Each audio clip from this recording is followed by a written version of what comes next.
board. Oh, it did, that's Make sure right. it's on red. That's right. Sweet. Yeah. I'll put it in front of. Somehow there's some involvement in that. Is the, Good. Yeah, this is a nice project you guys got here that you're working on. we're proud of it. A lot of work has gone into this. I'm saying. Is everyone here with, because it's our only project we're looking at today, I think. Yeah, that's it. Just some minutes and this one. Okay. Well, are we ready to get started? Who's leading us here today? Who's You? coordinating us? Chris he has 2 minutes to get here. 2 Oh. minutes. Yeah. Oh, yeah, staff-wise, yeah. All right. So you got a bunch of projects you're working on, or you? This is This is one the meeting, biggie, huh? But yes, I still have a significant amount with Rancho Mission Viejo. I've done some self-storage projects with them over on the new community, Rancho Mission Viejo. So Okay. did about a third of their community facilities. Developed a business park over there, and been working with Rancho Mission Viejo about 25 years now. So, Oh, okay. Yeah, they're a good group. Yeah. Yeah, they're a great group actually. They're very thoughtful in how Steady, they approach steady things. business. Yeah. Cool. David, how you doing? Good. You getting all these projects these days? it Yeah, seems these like. are fun. It is probably one of the most fun projects. Yeah. How long have you guys been working on this one? This one came in March, We brought it to you guys. April. I think. Yeah, well, I think we actually submitted it. Submitted, but we've been working with staff This before- year? Before this. This Okay. year? Oh, we submitted, yes, 2025? 2025. We had our first meetings with. And they say Jonathan and Adam. it takes forever to pretty get good. through the city. We're here to prove. We're here to work with you to prove otherwise. Hey, Christopher. Yes, we absolutely are. No, and Right quite on time. seriously. Yeah. You have no idea the growth, yeah. This year. Yeah, that's Sure. good. Okay. Okay, I'm going to call to order the Design Review Subcommittee meeting for Wednesday, June 25th, San Clemente City Hall. Everyone's in attendance today. Mr. Crandall, his final day with us. Yeah, last one. We're going to miss you. 14 years now. So. In 14 Valuable. years. 14 Committee. years. Wow. You won't miss me. Yes, Yes, we we will. Yes, we will. We'll keep saying it if you want to hear it. I love it. There you go.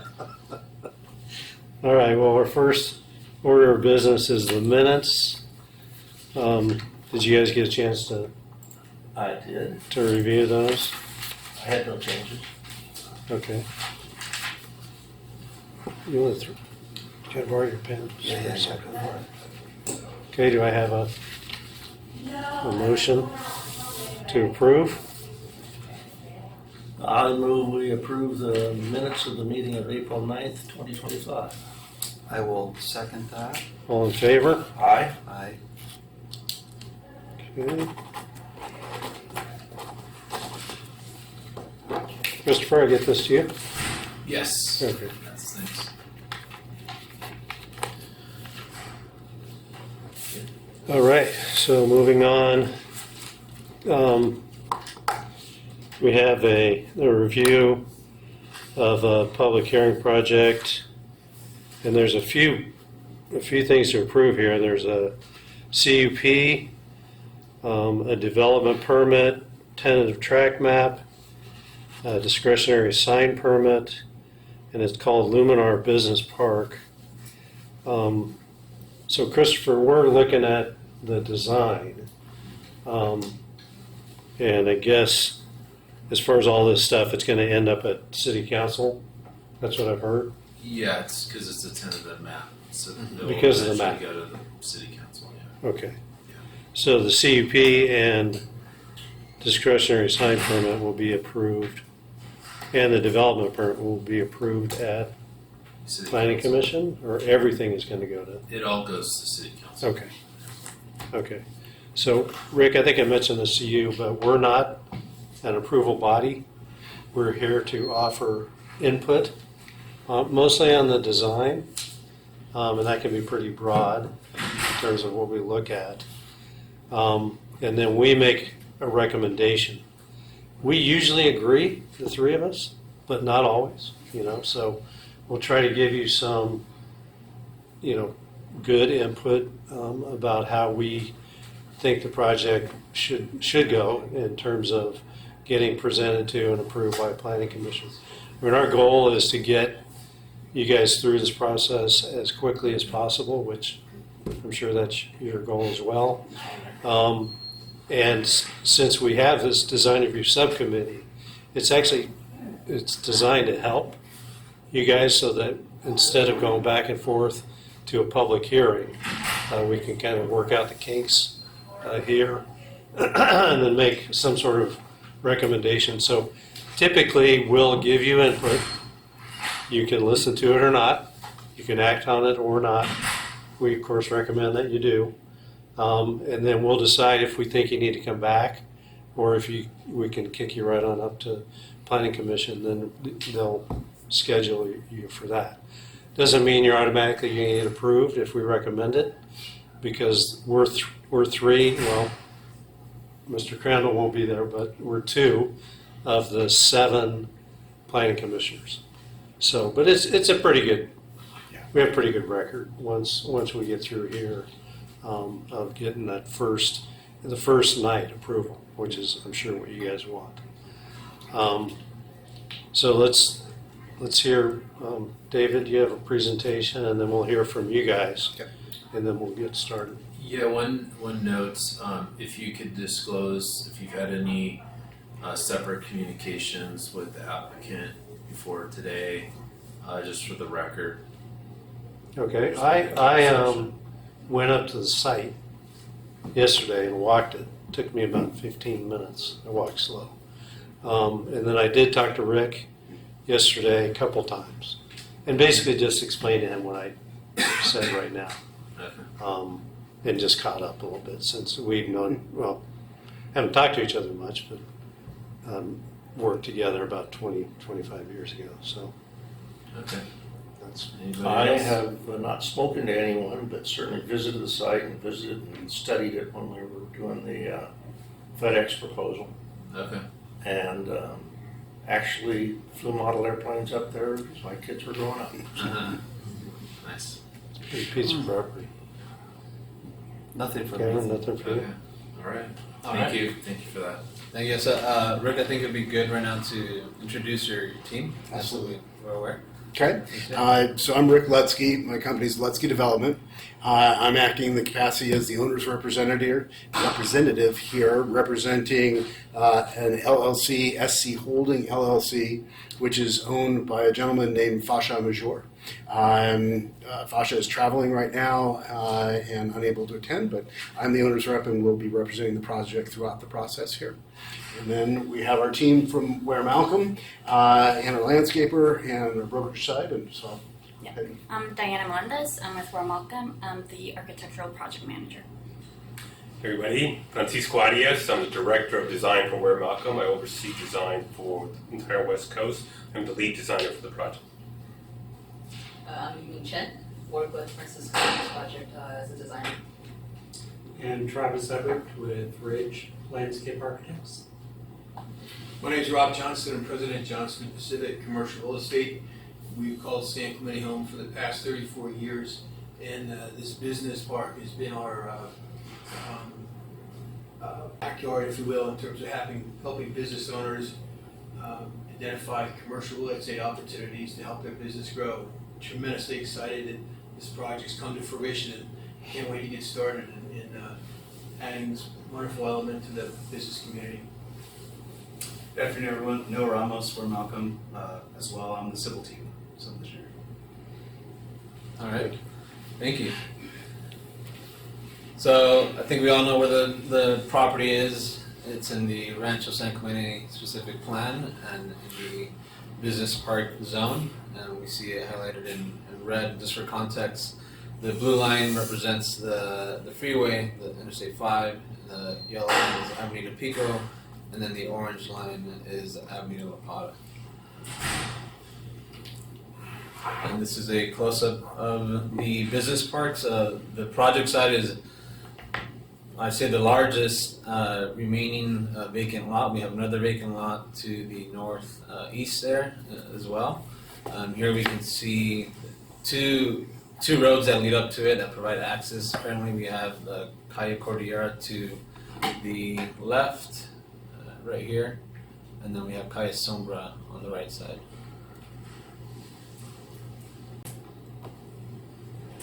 In working with the applicant's team here, we identified some vantage points. So here we just briefly show where the project is visible from these main vantage points that we identified.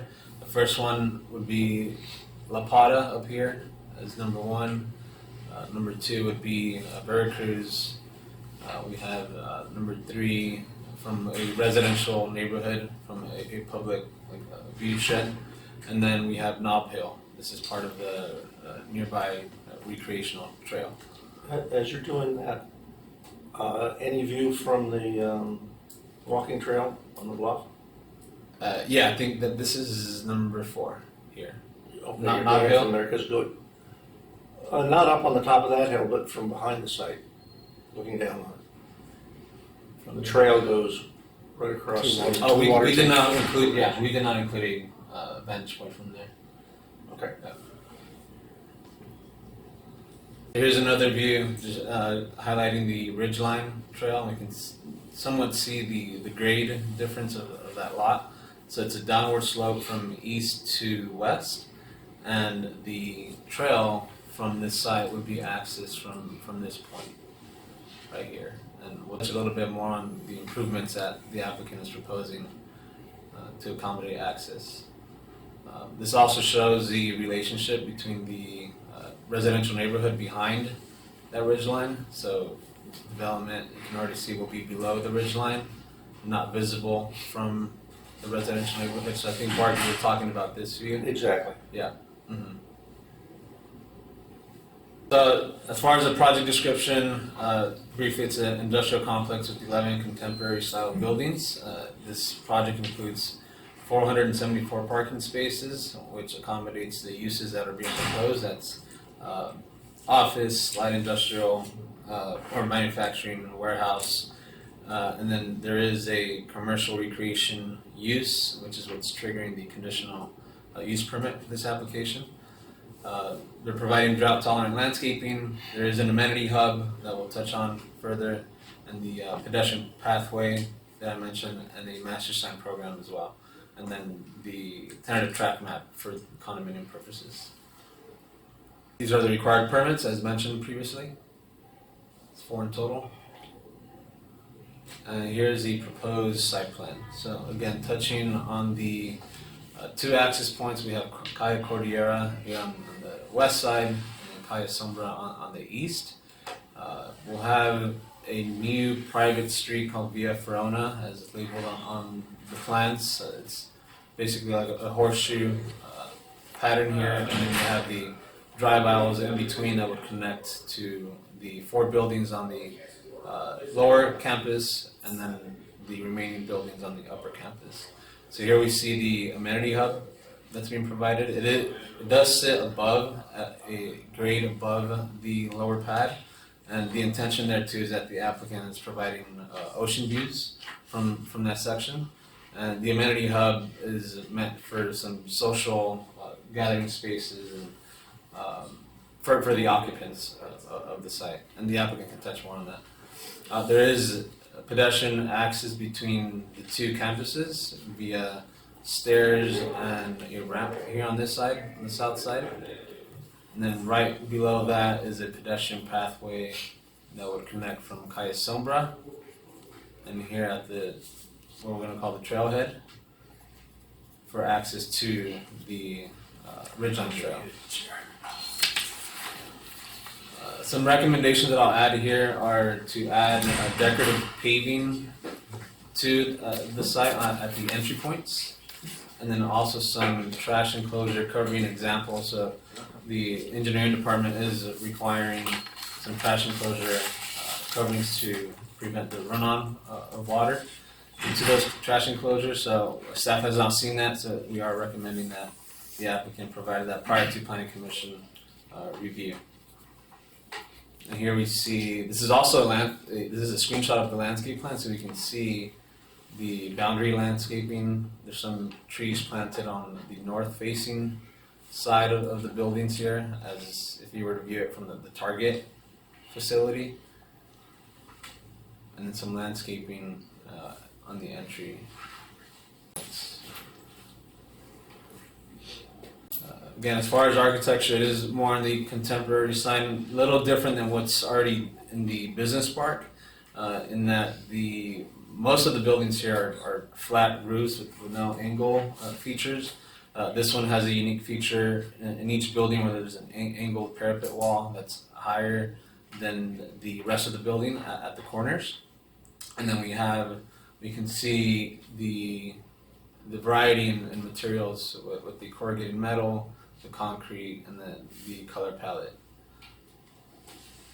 Here's another elevation. Glass is included as part of the materials. And then here's a big picture view of the color palette.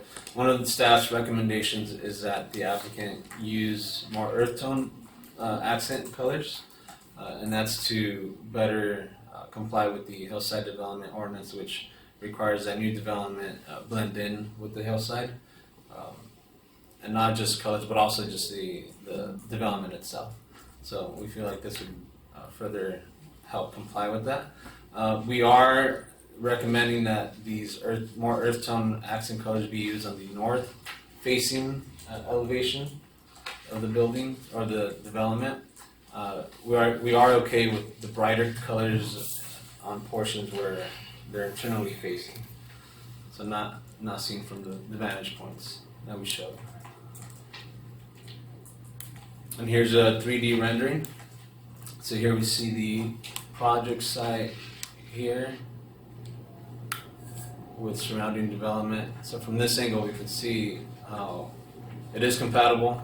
So overall, the staff does believe that the development that the project is compatible and consistent with the business park.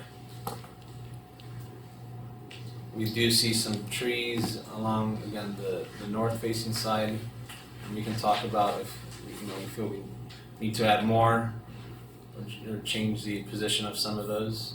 Another recommendation from staff to further comply with the hillside development ordinance is to add vertical landscaping on the retaining wall here, and I believe the applicant may have a comment on that.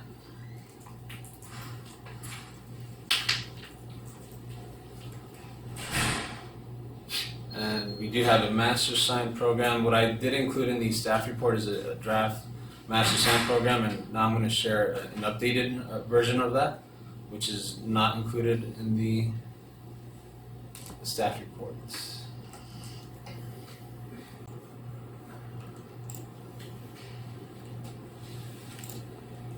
Okay, so this is the updated version.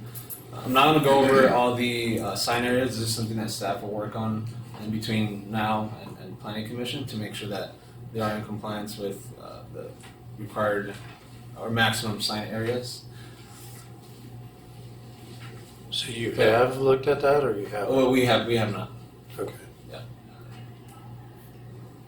As far as the site signage proposed, is labeled here. We have one monument sign now that's on the northeast corner along Calle Sombra. The MSP, the Master Sign Program, in the staff report had a total of 4. So now it'll be 1 instead of the 4. And then we have 2 entry portals. This is one here at 2.1 on the Sombra side, and then another one here, 2.2 on the Cordillera side. And then the remaining signs are directional signs.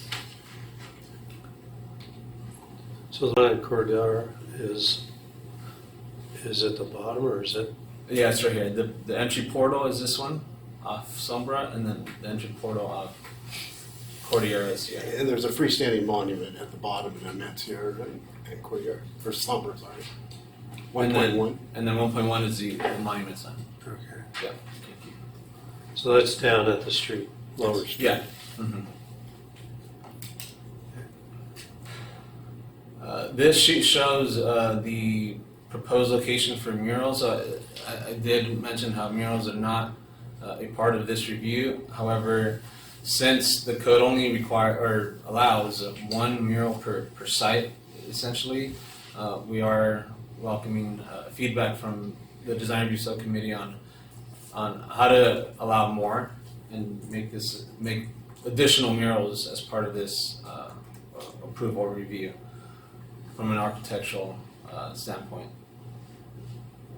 So can So you here point we- out where those are? Yeah, so I'm going to zoom in here because they are identified here in red. So starting on the lower campus, we have one at building 10, one at building 11 here, one on building 9, 2 on building 8, one on building, or 2 on building 2, 2 on building 1, 2 on building, what is that, 6? 5, 2 on 3, 1 on 6, 1 on 7, and 1 on 4. So we can see here how the murals would not be facing outward. So you won't be seeing it from the north side.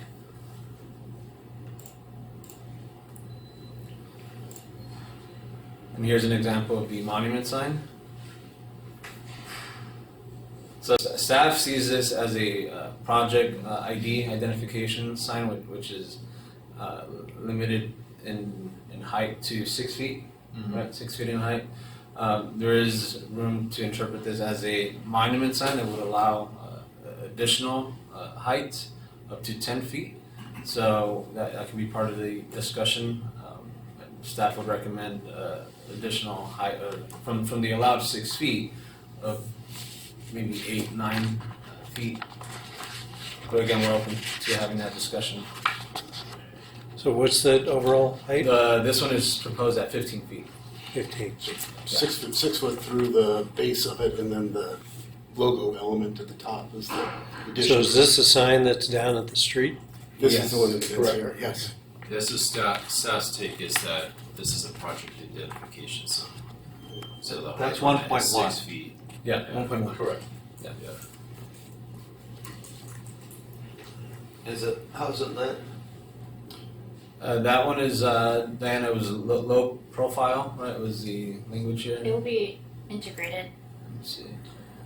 It's landscape lighting, it's uplit.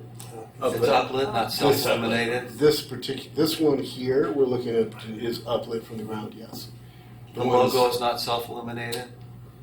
We're looking at this one as lit from the ground. The entry portal signs you'll see next, we're looking at options to either do like halo lighting, wait till we get to that Okay. one, but Okay. so when you go to this one here, we're looking at 2 options. So this is the entry walls as you come into the project, and we're looking at Luminar Business Park, might be like a halo light, and then those triangles would be internally illuminated because you can't halo light them because they rise above. We're looking at that. We're also just considering the option of spotlighting it from the ground. So, we just received this document. So my understanding is that Rick, it also includes this portal, includes this other wall across them. Correct. So it's a combination of both that would make up that portal. We did review this. I did review this with Chris, and we do believe that this can be reduced in mass. One thing to consider would be to push it back further in towards the development to provide more landscaping, and then possibly shortening the wall from this side to be more level with the pad. So What- question for sir. Okay. It's right now. It's just showing that signs on the wall that you see in the top picture on the right. Are you proposing signage on the other wall that's not shown here? No, we're not. No. Okay. So it's just be just this the one. same material. Okay. Correct. What is the purpose of that wall on the left? We'll speak to You'll get it. Yeah, we're going to Okay. get to it in our presentation to give you the big picture of Okay. what we're doing here. So again, overall, staff is supportive of these portal signs with the recommended changes. Here are the directional signs. And then this is an example of how the signs would play out on the buildings. We'll have the canopy signs, and then part of the discretionary sign permit is to also exceed the maximum allowed per business or per tenant for the corner units to allow a second sign on the other side for visibility. So the ones in between the corner units would be in compliance with the maximum allowed, which is 64, so they'll be below that. And then the corner units are the ones that are proposing to exceed the 64 And square feet. the purpose of that sign is what? Because it's facing the entry side of the units versus the overhead sectional door sides of the units. Correct. So this is the public-facing side. So each one of these are individual tenant suites, so a multi-tenant business park. And so one sign, essentially a sign per tenant, but on the corners, our architectural elements do wrap the corner. And so there's an opportunity for that corner tenant to have visibility as you're approaching the building, besides when you're just looking head on at it. So is that a larger tenant on the end? Potentially is larger tenants. I mean, the reality we find is that, so while we're planning the project for one sign per individual suite, a high degree of likelihood that a tenant may take 2 or 3 or 4 suites. And so these corner units are really there mainly for a tenant that's taking multiple suites, but the project's being designed for 75 individual tenants, 75 individual suites, set up for 75 individual suites. Reality at the end of the day, it's not going to be. It's going to be some number below that because multiple tenants will take multiple suites. So 75 is the max. 75 is how many individual suites we do have, yes. And so these signs are also proposed to be non-illuminated. Staff, however, did include a recommendation that if there is any lighting, that it be halo lit. So that's something to consider, Rick, to add to the MSP in the event some lighting. We're not going to let these signs. proposed. Yeah, these signs. So just to go more on it, our concept here is that these will be freestanding letters, that they're going to sit on a building element, and they'll literally be away from the building, standing cut metal letters. So Attached to the canopies. on a plate, Yes, away from the wall. on the top of the campus. Yes, yes, exactly. And here's a close-up of what that would look like, and the MSP would include standards or guidance on the addressing and then unit identification as well. So that concludes the MSP.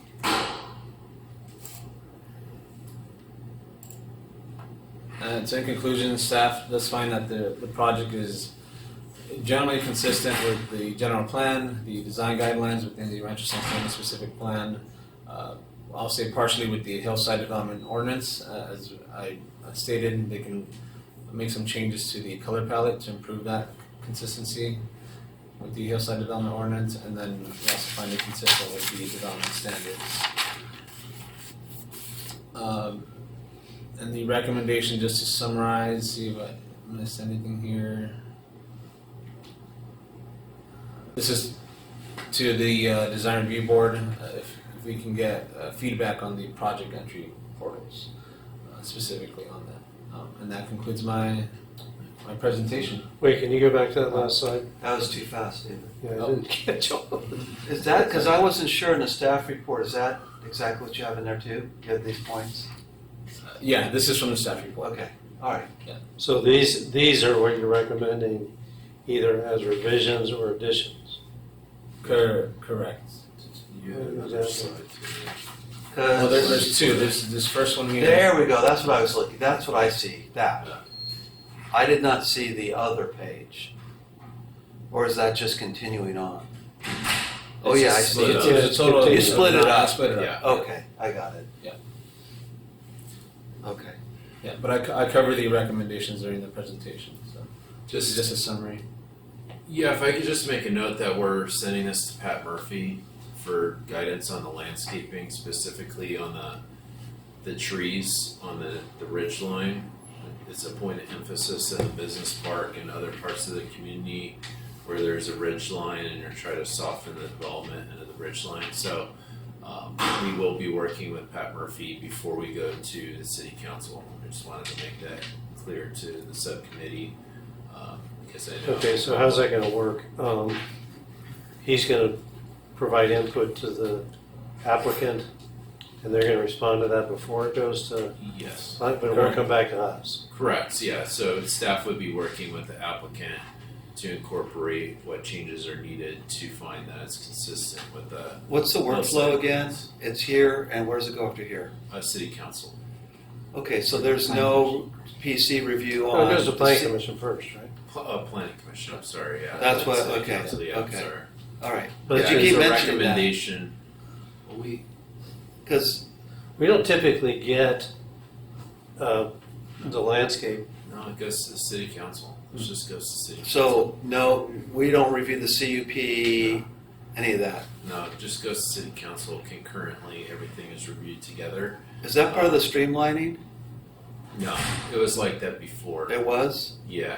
So how did That's that, actually, Actually, you need to So wait, confirm they're that. condominiums, right? It's condominiums. You're not doing any I don't think that's- subdivision of land. I don't think that's. So accurate. I'm sorry, it's because they're condominiums specifically in the code, there's a different process for condominiums. So, So it's just gonna be a it's just straight a planning subdivision. commission, so everything will go to you. Everything It will will go go to to planning. He's planning. saying it's gonna be a straight subdivision. It is. It's so the map will have a note on it that says for condominium purposes, which just Yeah. allows us later to come back with a condominium map, but we're not going to be doing a condominium map initially. It's going to be a straight tentative track map and a final track map. Yeah. We won't be processing condominium maps at this time. So the process is greatly different depending upon the type of subdivision you're doing. Yeah. What you're talking about right now, that is a planning commission review. That's not a city council review. If you're intending to split the property, then that would go to the city council. So this goes to the planning commission. So Yeah, but we- what he's saying is they we want to are- have Yeah. the entitlement You want the to do entire- condos. Yeah, but you get 2 years to do the condominiums. You get 2 years to apply It's for, either either to record the final map. Either or. Even Yeah, if you 'cause it wouldn't don't, go to city if you're council asking if for they don't get- approval, They don't ask for you know, you get a deadline to implement that. We would want to work with you Yeah. separately. The approach we're going to take is to have a tentative map that creates one parcel for every building, a common lot then for all the parking lots. The final track map will look exactly like that. We've had experience where as long as there's a note on the tentative map that says for condominium purposes, that's where it ends. It never goes beyond that. The final map will just be, make no mention of condominiums. It'll just be a regular final map. And then down the road, if we wanted to, years later, process a condo plan, there's a separate process we would have to come back to you and process for that. Okay, well, yeah, we could work with you, just the question is who makes a decision on this? And our municipal code says that if it's for a condominium purposes, then it's a planning commission review. okay. So I'm So- anticipating a planning commission Yeah, decision, I think that's correct at this point in time. So it won't go to city council. planning commission. Okay. I'll One of the come in planning then. commission for a decision. Okay. It's just, so, Because CUPs we definitely approve. I know yeah, that. And everything else on here except the map was the only question. The track map, tentative track map. we don't do tentative track maps.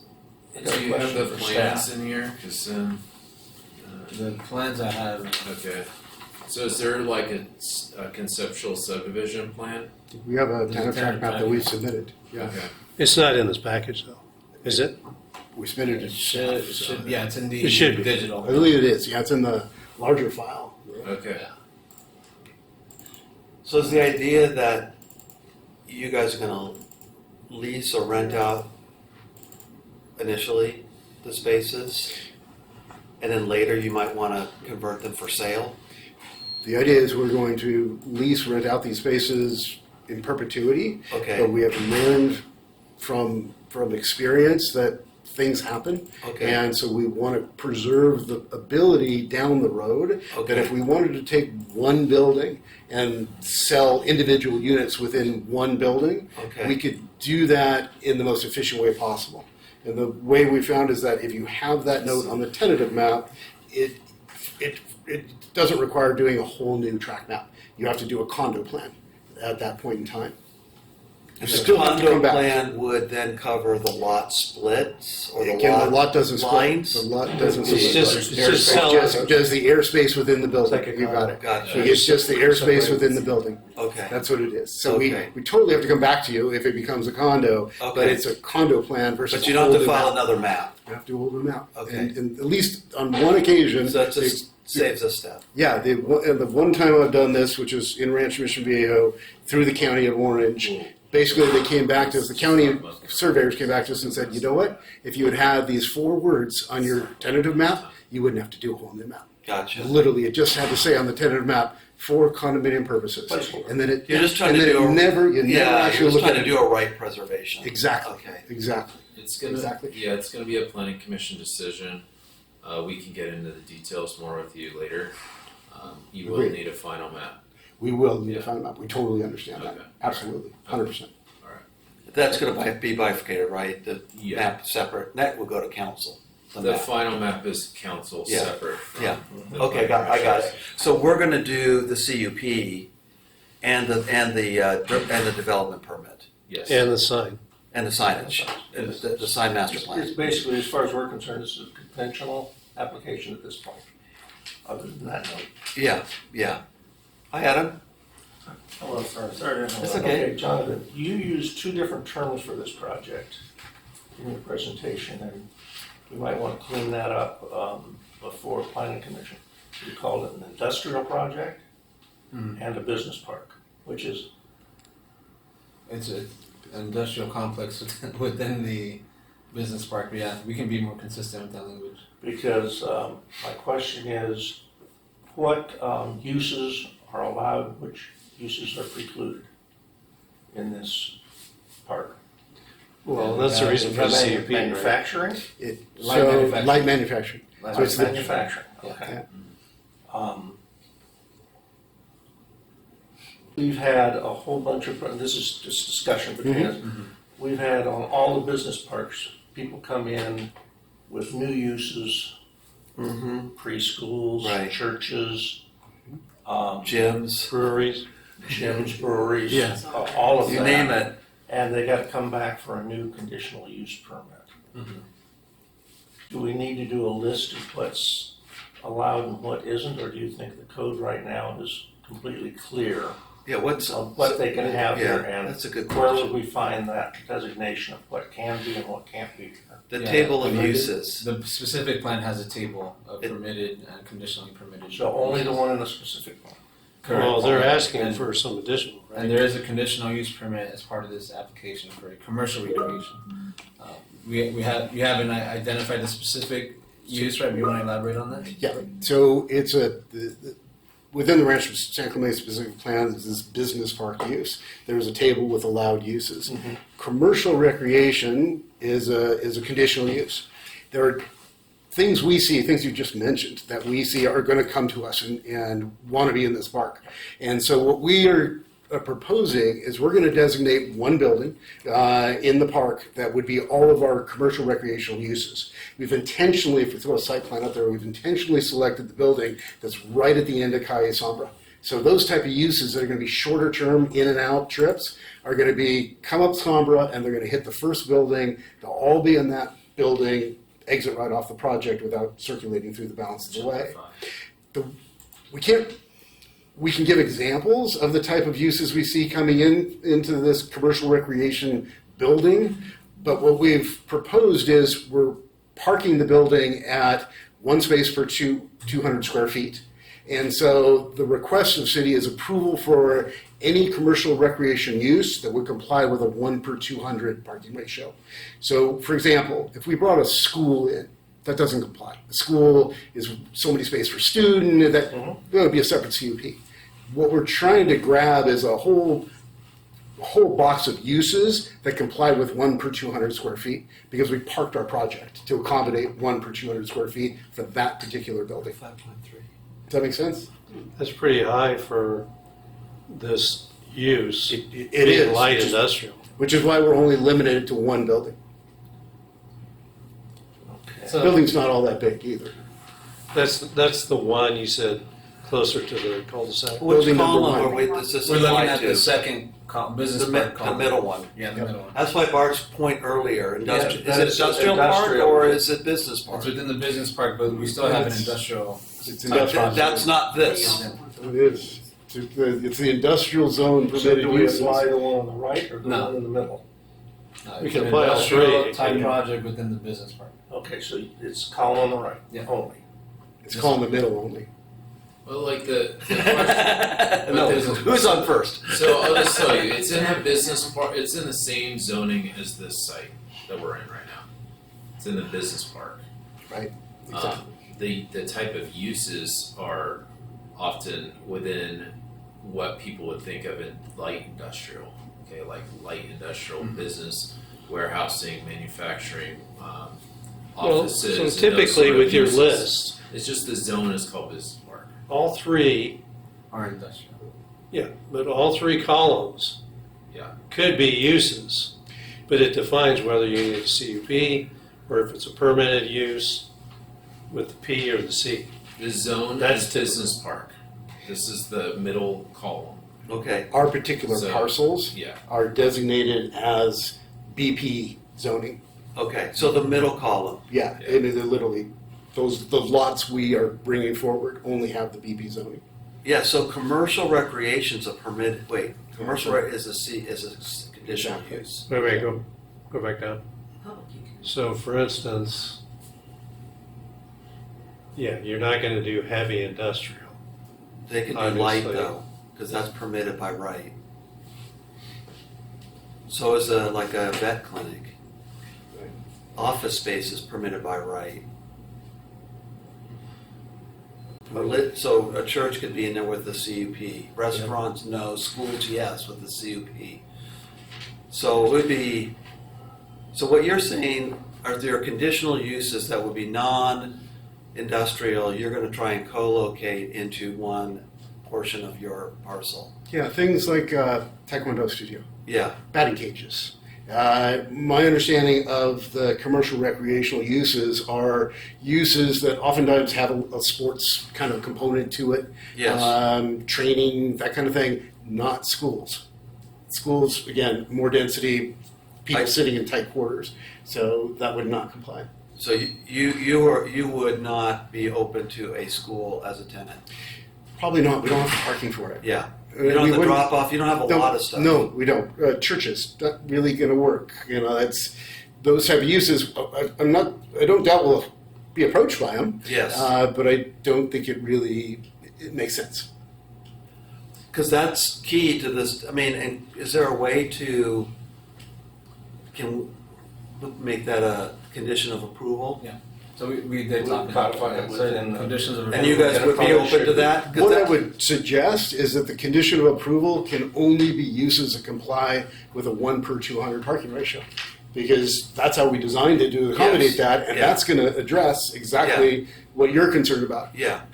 Because when we're considering the design, just like we've had the similars to come at us where they're trying to shoehorn in this different use, and all of a sudden it's like, well, right next to it is a loading dock, and you want to have a playground, and we're Yeah. trying to figure out how to, or a kid drop-off zone for Yeah. karate, and the delivery trucks are going down the same drive aisle. We're trying to not commingle those kinds of uses. Agreed, and which is also why we picked the location for this building. On the physical site, it is literally the building when you come off Calle Sombra, smack in front of you. So that any uses there don't drive into the site. And it's the building with the most parking also around it. So we've tried to be really thoughtful about. But it's all shared parking. I mean, they're The whole saying site is we shared can do parking. that, but it's, Yeah. Well, you're only approving it for this one building. So we don't have the right to put it anywhere else. And if you condition it that it can only be uses at 1 per 200, then it can only be those let's uses. take note of that. Yeah, I think we actually wrote it into our request. So when we look at, when staff, if we've got approached with a business license for this type of proposal, what they're proposing is a commercial recreation use for that building. There's a definition of what commercial recreation is. So we would look at a proposal, see if it fits that definition. If it does and it meets the parking standard that they are outlining, then they would be able to go into that building. Whatever the scope With the of that CUP. No, the point is They're without a trying- CUP, we're asking for it now. they're trying to proactively. Just for that building. Just for that building. The project. They're trying to proactively get a conditional use permit to accommodate a certain. Well, that type makes of- sense. I guess we just have to do a Yeah, we little have bit to more look at that. thinking about it then. Yeah. And another condition that we'll add is a management of a parking table from the property management company. That when they have a tenant coming in, right, that they first check that they are in compliance with parking as well before they come into the city. So they'll be responsible for making sure that they're always in compliance with parking. And that's a typical condition we've done for other CUPs where we have like off-site parking agreements. So it's like a master parking management plan Like a that we haven't seen, right? It's not. Well, No, it is- it'll require the property manager to maintain a table, parking table, showing each suite, right, each type of business, square footage, and just keep track of how many parking spaces are required compared to what's being provided on site. We're going to have 4 uses, parking related, with different parking ratios. We have office that's got one ratio, we have warehouse, we have light assembly or Light manufacturing. light warehouse. manufacturing, and commercial recreational. So we're going to maintain a schedule as we build out these spaces. Okay, this space ended up with 2,000 feet of office and 8,000 feet of warehouse. Great. X cars required for the office, Y cars required for the warehouse. Next tenant comes in, he's only got 500 feet of office and the rest is light manufacturing, light assembly ratio. So each time we lease a space and we come in for a TI permit, we'll have the ratio showing how many spaces we've used so that city staff can always kind of look at it and say, oh, we're in balance. You're still there, okay. We're in balance. Automotive uses or no? The kind of automotive, so the only automotive we're thinking at this point in time, because automotive uses services are a CUP. The kind of thing we see happening here is I think we're going to get a lot of people who want to do car storage, Yeah. fancy car storage. For sure. Guys who have a hobby and they Yeah. want to store 6. Get the rack in there. Well, they'll store them Stack a 'em up. couple high. Yeah. Yeah, we do see that. We are looking at that. Okay, but not like a delivery service. center or service or detailing. That's Car not wash. permitted. They'd be allowed to have places Yeah. like A wraps, Yeah. a guy who puts on wraps on cars. and- So there is, I think there's a second chart There below is. this. That's what I'm looking at. Yeah, there, right there, here it is. 5.4. So we're allowed to do some light auto type uses. Let's see, yeah. Vehicle repair, minor repair we can do. Okay. Like auto sale. Vehicle storage is permitted, so we're looking at that parts store. And one of the You can do a cities- car wash. Isn't it in the general plan? We're not gonna do it. I mean, I guess it could be like a car So we detailing, updated could be Yeah. car detailing. Yeah. This is like a newer. But it's 1 per 200 gross. 1 per 200 only applies to commercial recreational. Oh, that one building. That one building. Yeah. The rest of them are, the office I think is 1 per 250, I believe. Office, 1 per 1 per 200. 300. Yeah. And the warehouse is 1 1 per per 2,000. 2,000. Try to move it back. Okay. So Okay. that's the flex one. Has anyone here operated in this, you've operated a business parks, okay. How do you control forklifts, et cetera, from all these buildings not using that parking? Since there's no spaces behind the units at their roll-up door to hide them, other than inside, which they typically don't like to do. So if I could, I'll take it as the owner Sure. and I've developed these parks for Rancho Mission Viejo. So and I'd encourage, if there's questions, we could do a field trip over to the Las Patronas Business Park, which had just finished about 2 years ago. And this project is very, very similar to Las Patronas. So we manage the overall development with CC&Rs. So there will be a CC&R will record that will dictate how the common areas can be used. You can't park, there's no overnight parking allowed. You can't Grab a chair. You can't park trucks and without approval for all these Yeah, I kinds wasn't of thinking things. about, I was saying the daily use. Sure. If there is a car repair, They would they're keep, gonna be bringing them out into the alley and parking them in a space. yes, within their own parking allowance for their space. And we control that through management. We're going to have an on-site management office on this property.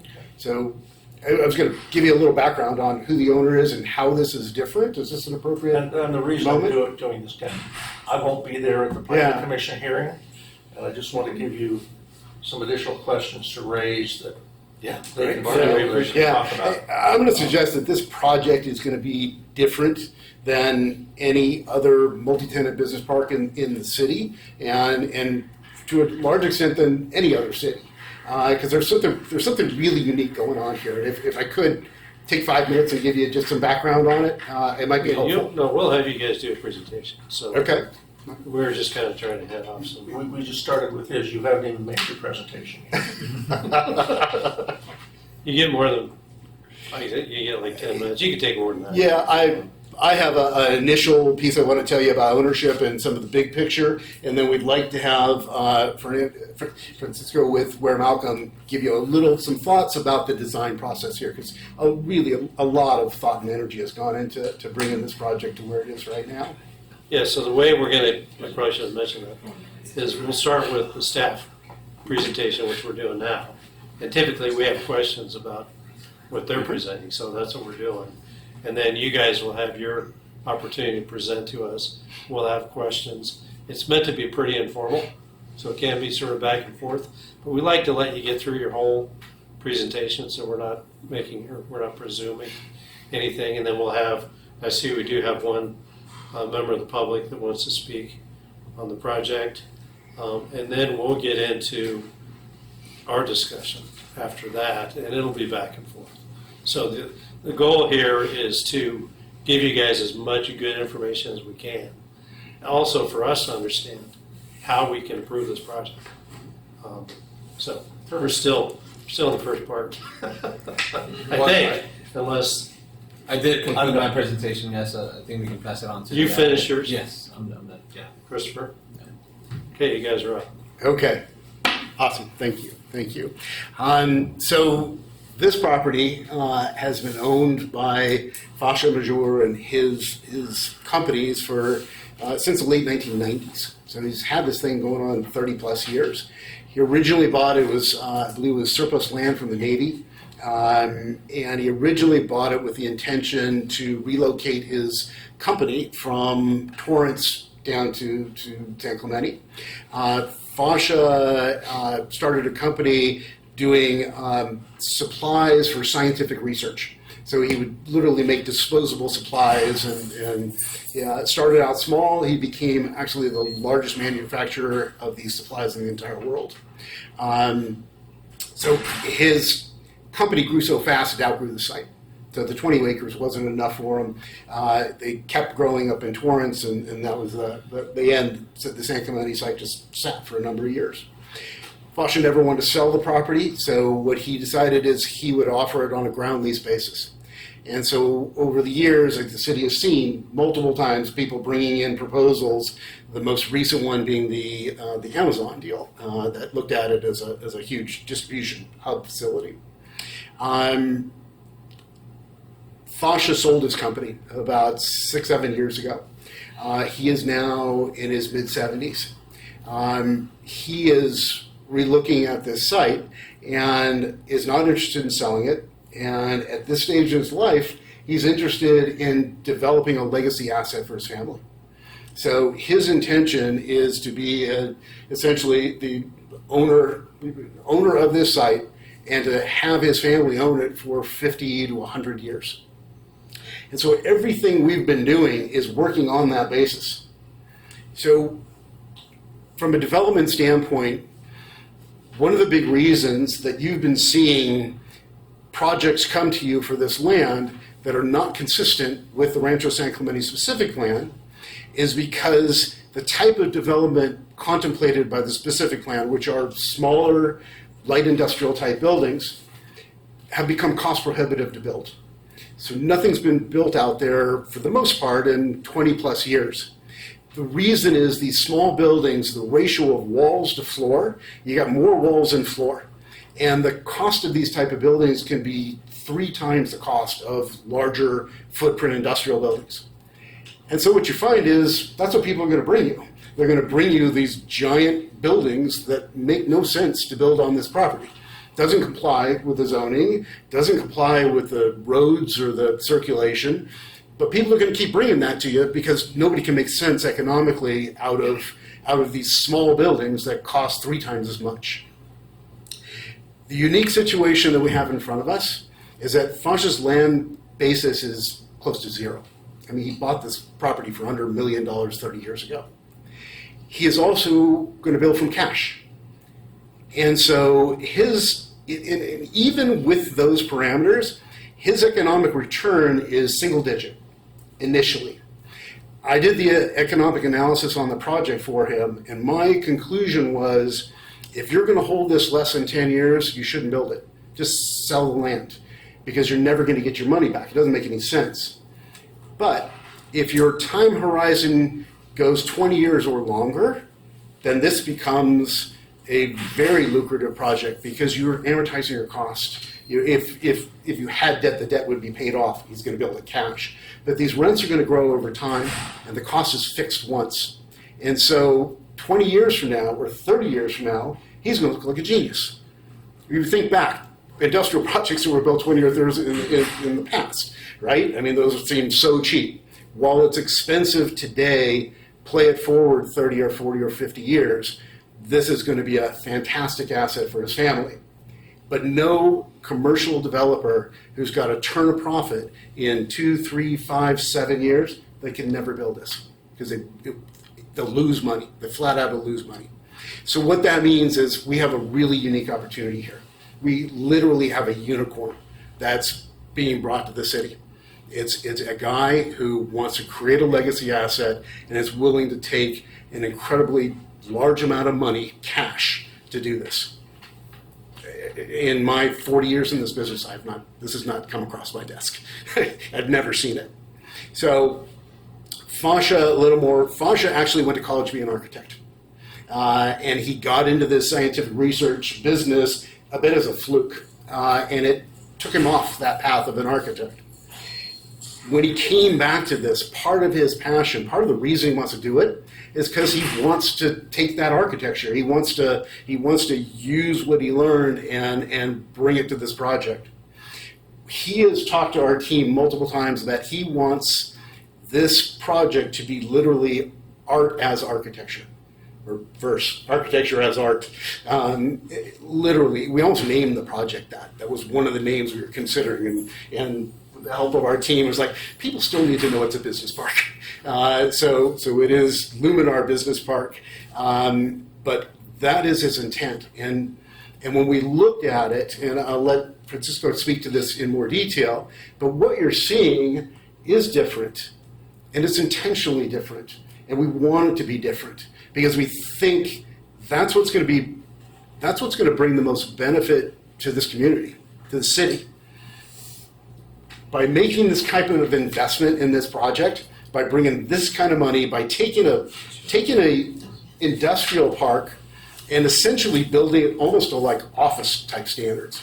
I mean, we're going to put a amenity in this office park that the only place I've built amenities like this are in multi-story traditional office projects. You can't afford to. I mean, this is going to be an expensive amenity hub with a golf simulator, a tiny little gym component, a break area and seating, ping pong tables, a giant outdoor deck with ocean views. Look at all the business parks. You don't get that. And he won't make money on it. But he's doing it because, again, this is for his family long term. What that does for us as a business park is it means, one, we're going to attract businesses to the city that might not look otherwise, okay, because there's something unique here. We've got 75 individual suites. One of the most challenging things for a business coming to San Clemente is there's no place. There's no place to set up a new business. Your vacancy rates are 2%, 3%, because nothing's been built in so long. So we're bringing 75 new business suites to the city of a quality that is going to far exceed anything else that's out there. But we're going to price it a little higher, but we're not going to price it a lot higher. We're going to price it a little higher. That's going to force every other property owner in the area, over time, they're going to have to raise their game. They're going to have to invest in their properties to compete with us. We're fine with that. We would love to have the level come up for everybody, but just as a city and as a community, this type of project will drive more investment into the community. So, kind of the why is this good for San Clemente? One, we're being really thoughtful about fitting into the community. One of the big things we're doing here is being sure that our project ties in with the existing trail system. And so we are building an actual new connection so that residents can come in, park on Sombra, and still access that trail system. Secondly, bringing business to the city, creating opportunities for those businesses to stay and grow within the business park, and helping the competition rise and invest within. So we see Luminar Business Park is an investment in San Clemente. With that, Francisco. Great. Well, thank you once again for the opportunity. It's really a pleasure to be here in front of you guys. So, as Rick was saying, it's been a really good and interesting journey working on this project. And like with every project that we work on, we want to make sure that the project belongs and fits in, right? So one of the first things that we did, we started to look at the city of San Clemente, what the offerings were, with some of the competing projects right around where we're sitting at right now. And a lot of the themes that kept on popping up were, San Clemente is just so beautiful. The landscaping, nature, the oceans, the views. So all those elements, right, all that life is what really attracted us and really started to get ideas flowing on this particular project. So as we started to look closer at the project, we started to see where it was at in relationship to its concepts, like I said earlier. And we find ourselves nestled around similar projects, all industrial or industrial-ish, our project in a perfect position to take advantage of the natural landscape, a natural buffer that protects us and protects the residents from the project. And from there, we start to say, wow, talk about a great position. We could capitalize, we could leverage the natural setting of this site and really create something special for the patrons, the city, and our tenants. We could capitalize on views to the city, we could capitalize to views to the ocean, we could capitalize on views up into nature right behind us. So all these elements are amazing. And so we start thinking about this, what this project and what the site can do. We start to think about what is the tenants or the patrons' experience coming into this project. So going back to those images that I was showing about the San Clemente, the piers, when I was stationed here in Camp Pendleton, I remember going to the beach out there and just the experience, after coming from deployment, touching the water for that first time, that rush you got from you dipping that toe into the ocean. That's the feeling we wanted to give people as they came to the project. So you could see at the site entries, as you cross that threshold, we really wanted to create a moment of, I am in the water, I am inside this particular project. Why? Because we wanted to make sure that we took advantage of the views and the things that the project was offering, right? So the moment you come in, you're greeted by a portal, and the portal starts to frame particular views, guiding you where we want you to first notice. What do we want you to experience? We want you to experience a particular view and pass a threshold and let you know you are inside. And these views not only pertain to the actual portals, but also as you look at the the arrangement of the site plan, you start to notice that we purposely, every time you came into the project, there was no building in front of you. There was always looking through the buildings into either the ocean, you're looking out to the city views, or you're looking into a mural, worst case scenario. So all the views were curated as you turn into this project. There was something beautiful, something art, as Rick was saying, to look at.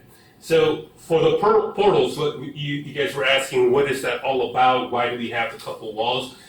We wanted, like I said, we wanted to frame these views. We wanted to give you that feeling that you're not just passing by something, you're going through something.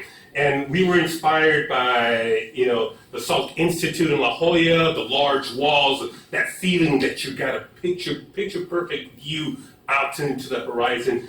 That inspired us, and we had the opportunity, because we're working with tilt-up construction, we could do something very similar with these playful walls, very similar to Richard Serra's sculptures coming out of the ground. You could start to see the beginning of architecture or art on top of this hill.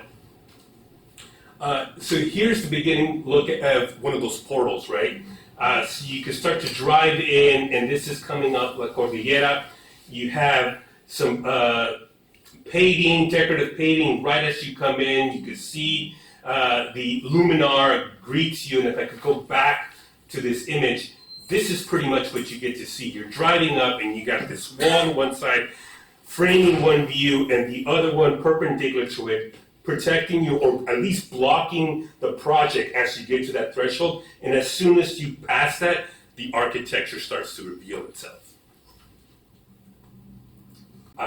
Down Calle Sombra, it's a different experience. You're coming down into the site. So again, we're carefully curating your view. You're coming in, you're looking at landscape, and as you start approaching the site, the building starts to reveal itself, the architecture starts to rise up, very similar to waves crashing against rocks, and as soon as you turn the corner, a mural comes out and greets you. So carefully thinking about every experience as you come in. And like I mentioned earlier, everything's about views. We were looking at various vantage points throughout the building and say, here's a view, here's a view, here's a view. And because of that, you can start to see the gray elements on the plan. Those are areas we thought were moments of to celebrate, where we could elevate the building, make them a little bit taller, angle the parapet to signify something special is happening here. And that's where you get your mezzanines. That's what you get, a mezzanine view with majestic views to the hills, the city, and to the ocean.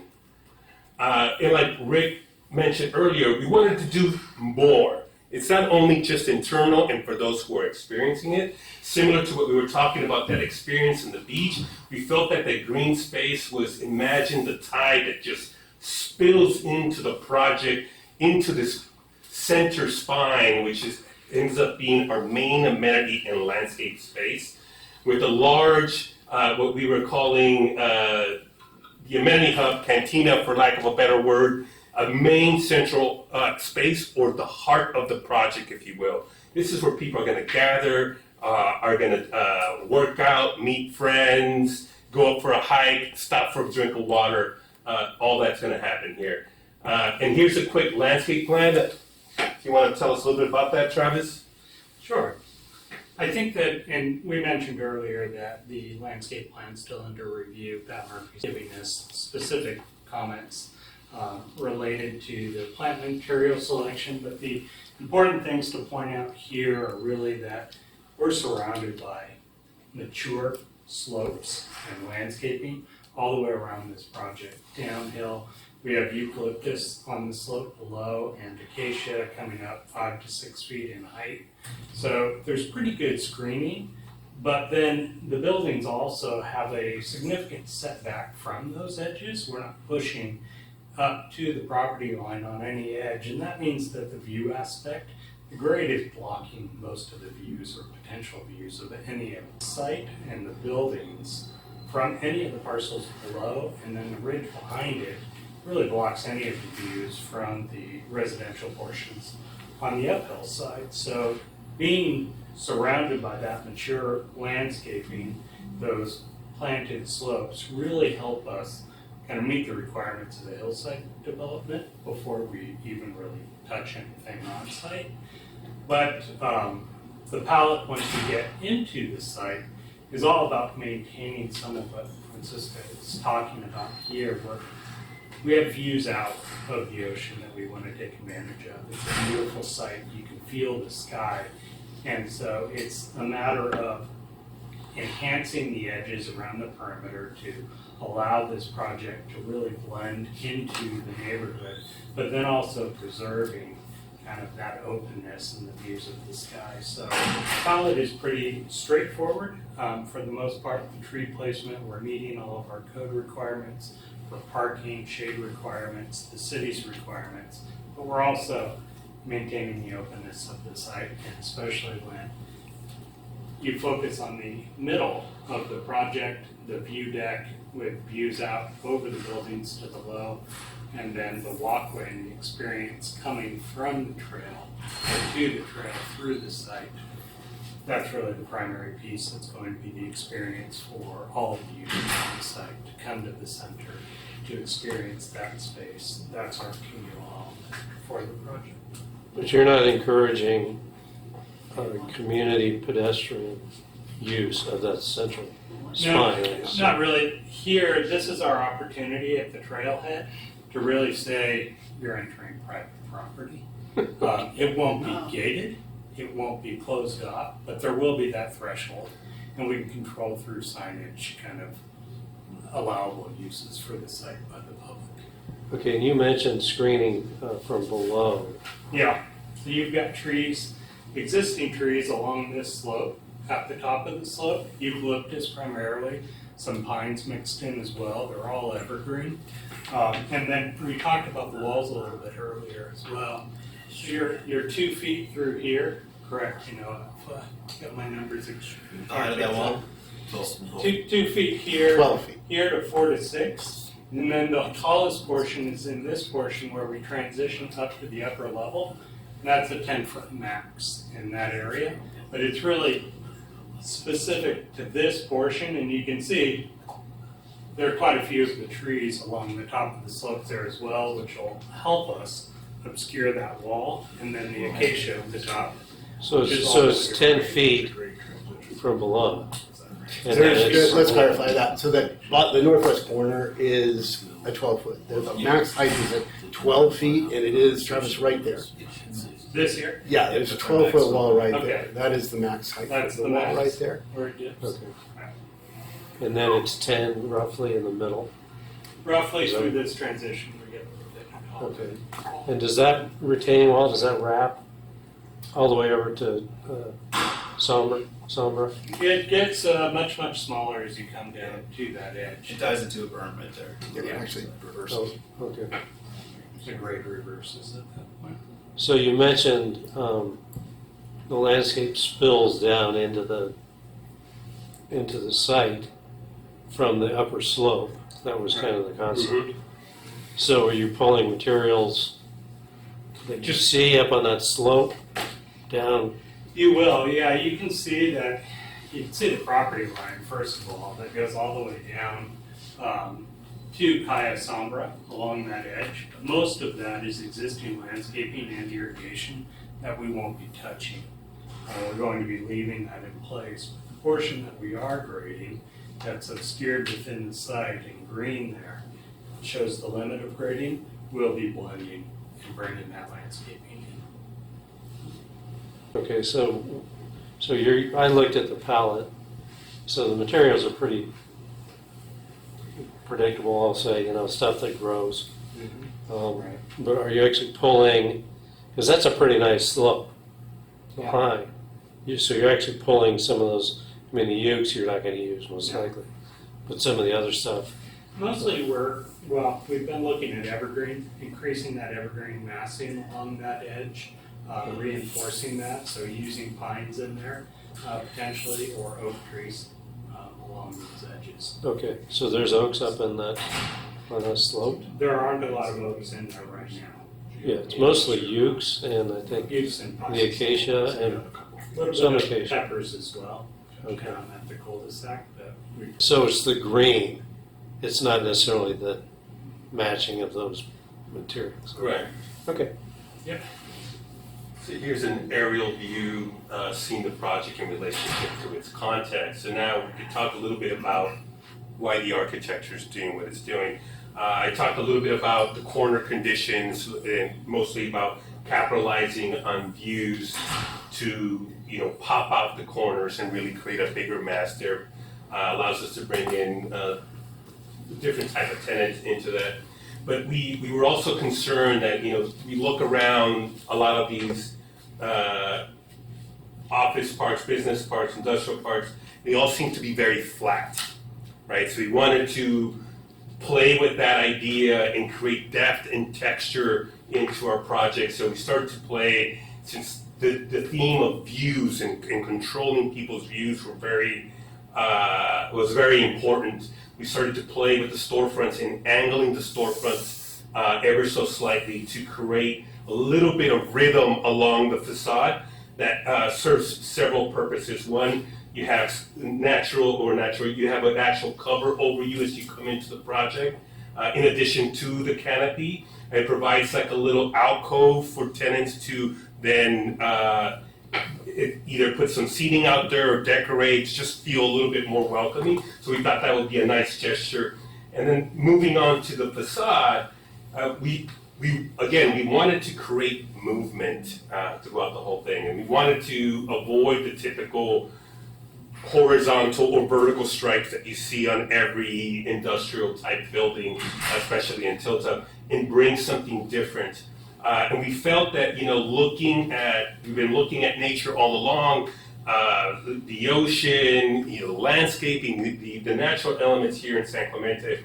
And we started to play with the idea of the Fibonacci sequence that's found, at least that pattern is found, as you can see in the image on the right, in a lot of natural elements, how plants grow, the way waves actually move through the ocean, all follow the same sequence. So keeping that in mind, our connection to San Clemente, nature, and our client's desire for this to be sculpture or art on the hill, we played with this theme and we started to develop geometric shapes that came out of that Fibonacci sequence, which is what started to identify the different types of buildings within the park. So we came up with actually several different shapes, and at the end decided to stick with 4 key shapes, as you can see here, a couple wedges and a couple places between a golden section and a perfect square.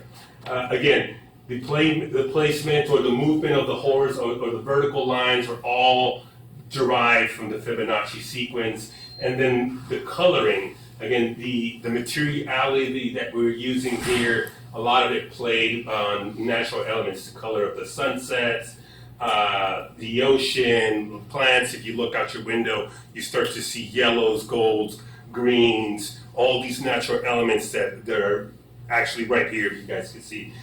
So that's why we went with that bold color choice, right? It may seem foreign, but they exist right now within us. And we think it's a great addition to the park, just not only making it complementary to the city, but also exemplary.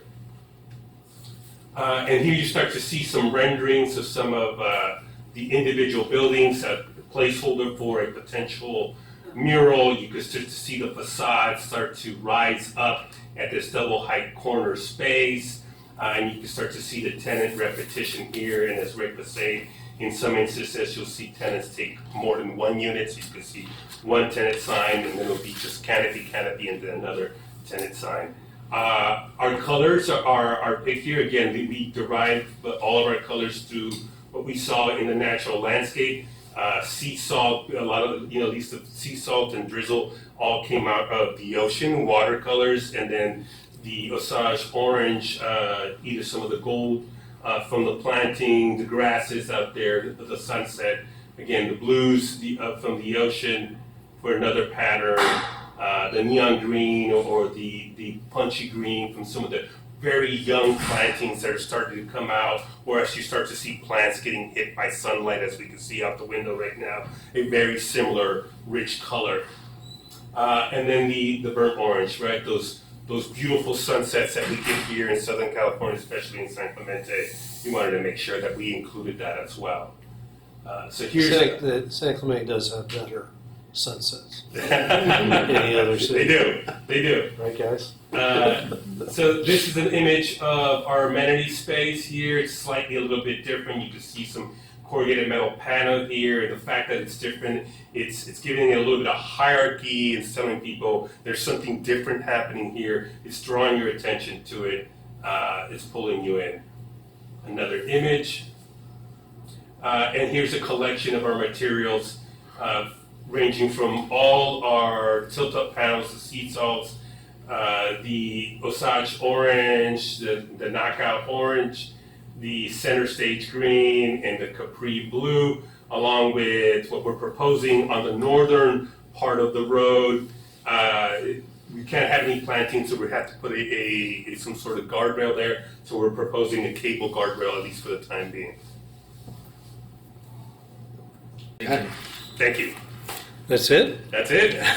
Okay. We blew through our. Under- You mentioned you can't plant the retaining. So we have a condition on the northern property line. So our soils here are typical for this area, highly expansive. We're underlain by ancient landslides. We got tough soil here.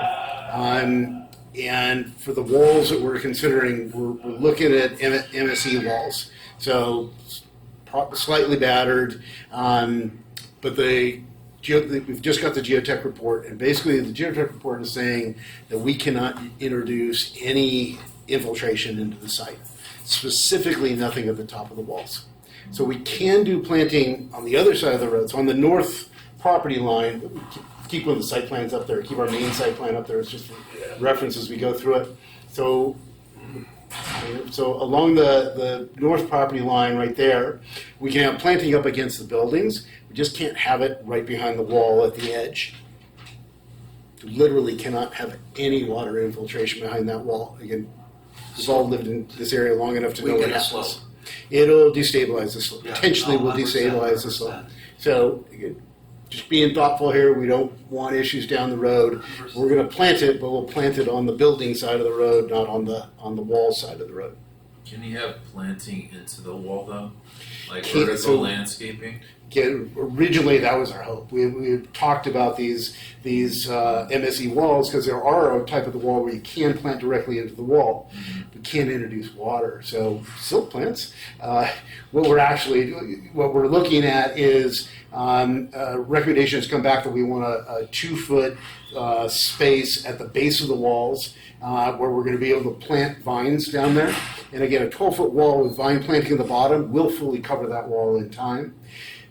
In Rancho Sevilla, we've tried those walls where you plant on the wall, and we really have not had good success. It just, the walls get hot, the plants die, you can't get enough water to them. It hasn't worked out very well. So, and with this condition, we're shut down. We can't put any water there. So the plan is to plant vines at the bottom. There'll be a bench there where we'll have the ability to get down there and maintain it, keep it, irrigate it, and in fairly short order, we should have vines growing all the way up those walls. So you're also going to have plantings above that are spilling over the wall, or not at all? Plantings have to be on the other side of the road. So we do have, and we'll be honest and upfront with you, that edge is a challenging condition for us because we don't have any flexibility there. That edge cannot have irrigation introduced into it. We actually had to redesign our road. Originally, the road was going to slope towards that wall, and we're going to pick the water up in the gutter and take it to the storm drain. Engineer basically came back and said, tilt your road the other way. You got to literally drain the water away so even water isn't getting through the cracks in the curb. So how are you dealing with the retention requirements? Basin. So we've got tanks. So actually, Yeah. no, I'll let you talk to that. No, still talking to Zach and his team about that, but as Rick said, the geotechnical engineer is saying no infiltration, no partial infiltration, no infiltration, period. So we're looking at proprietary closed systems, either precast or lined at the bottom to protect these soils. It's expensive. You're exactly right. It's very expensive, but that's So- Well, it's compared to slope failure is what the cost benefit analysis is. Drive around town, you'll see it everywhere, Yep. and it's not a joke. No, and You're red tagged. we're Then what? We're exactly right. Exactly right. This project's only going to go forward, and we all find a way to Yeah. make it work, knowing all kinds of constraints and the geological issues around this site, geotechnical issues, are paramount. We've been owning it for 100 the years. whole site here is how do you be in harmony with nature? That's the whole site. That's the whole challenge. You're surrounded by, you're on top of a ridge, you got a ridge that you're being supported by that you don't want to degrade. You got a ridge above you that is framing you in. You know, your site is situated in a way that you have certain amenities, but then you have to provide a service. To me, you have a lot of unique challenges to make this work, and I think you've done a lot. But I feel like that's something you're leaning into. Absolutely. Thank you. Let's- Yes. Yeah. Okay, let's, you guys are, okay, we'll have lots of questions and stuff, but Amanda, did you want to make a comment? Yeah, I'm really concerned. Hi, my name is Amanda Quintanilla. I'm a San Clemente resident for over 50 years. And, I am concerned regarding this project. One, how much traffic was going to be coming through this area. And that was a major concern regarding previous projects like Amazon Warehouse. And, 6,230 people signed the petition regarding no Amazon Warehouse in distribution center in San Clemente due to the problems with traffic concerns in this area, especially going down, Cordillera and then Sombra, and then to Montecero, and eventually Pico. One of the things that what Commissioner Cosgrove mentioned, that you are in a unique situation where you're trying to incorporate this ridge line on the top, and with the trees, but there's geotechnical concerns, and that is a major thing that, as a San Clemente resident for over almost 6 decades, we have landslide issues everywhere. We have Capistrano land formation, we have Monterey land formation, and that Monterey formation you can see off of Pico when you look up at St. Clements by the Sea, and that was just because of the expansion of the freeway, and Caltrans and OCTA had to pay for that because of what they did regarding construction easements on that. However, it's just, to me, it would be nice to have more trees, and I think you're trying to put so much in one area. And I think Commissioner Crandall said it as well. There was concerns regarding, he mentioned something about forklifts, and how do you get by there's no street in the back or a road in the back for deliveries, and so that was a concern as well for me because there doesn't seem like there is. But one of the issues that I had concerned, because there was a question regarding whether you're light industrial and then you're also a business park, yet you want to make a notation that down the road, if things don't work out, you want to have something in there for condominium usage. But then there's an issue there because you're going to have to make sure you have plenty of parking for that area if down the road for condominium usage as well. And I don't know what this is zoned for. I thought it was for light industrial and not, so there would have to be some changes in the zoning ordinance. They're not residential condominiums. These are just businesses. Instead of a lease, somebody could own the unit, but it wouldn't change the use of it. Okay, great. Thank you for Yes. because I was thinking, Yeah. thank you so much. I'm a novice, so I don't know that, but thank you for specifying that. So when people listen to it, they won't Right, be that's what you think. concerned about that. Yes. And then, so, I think with you were trying to incorporate the Ridge Trail on there, I'm just kind of wondering if you had reached out to Rancho San Clemente Master HOA President regarding that, because it seems like you want to incorporate that and there's a reference to that, but I don't know any legal issues on that, whether. There's an existing easement there now, and so we're basically preserving the pathway of the existing easement. So while we're changing and building it, we're making sure that we're gonna create a new easement that we're dedicating as a public easement, so the public will be able to get from Calle Sombra to the existing trails. So there's a public easement there now, we're modifying that public easement, but granting a new public easement.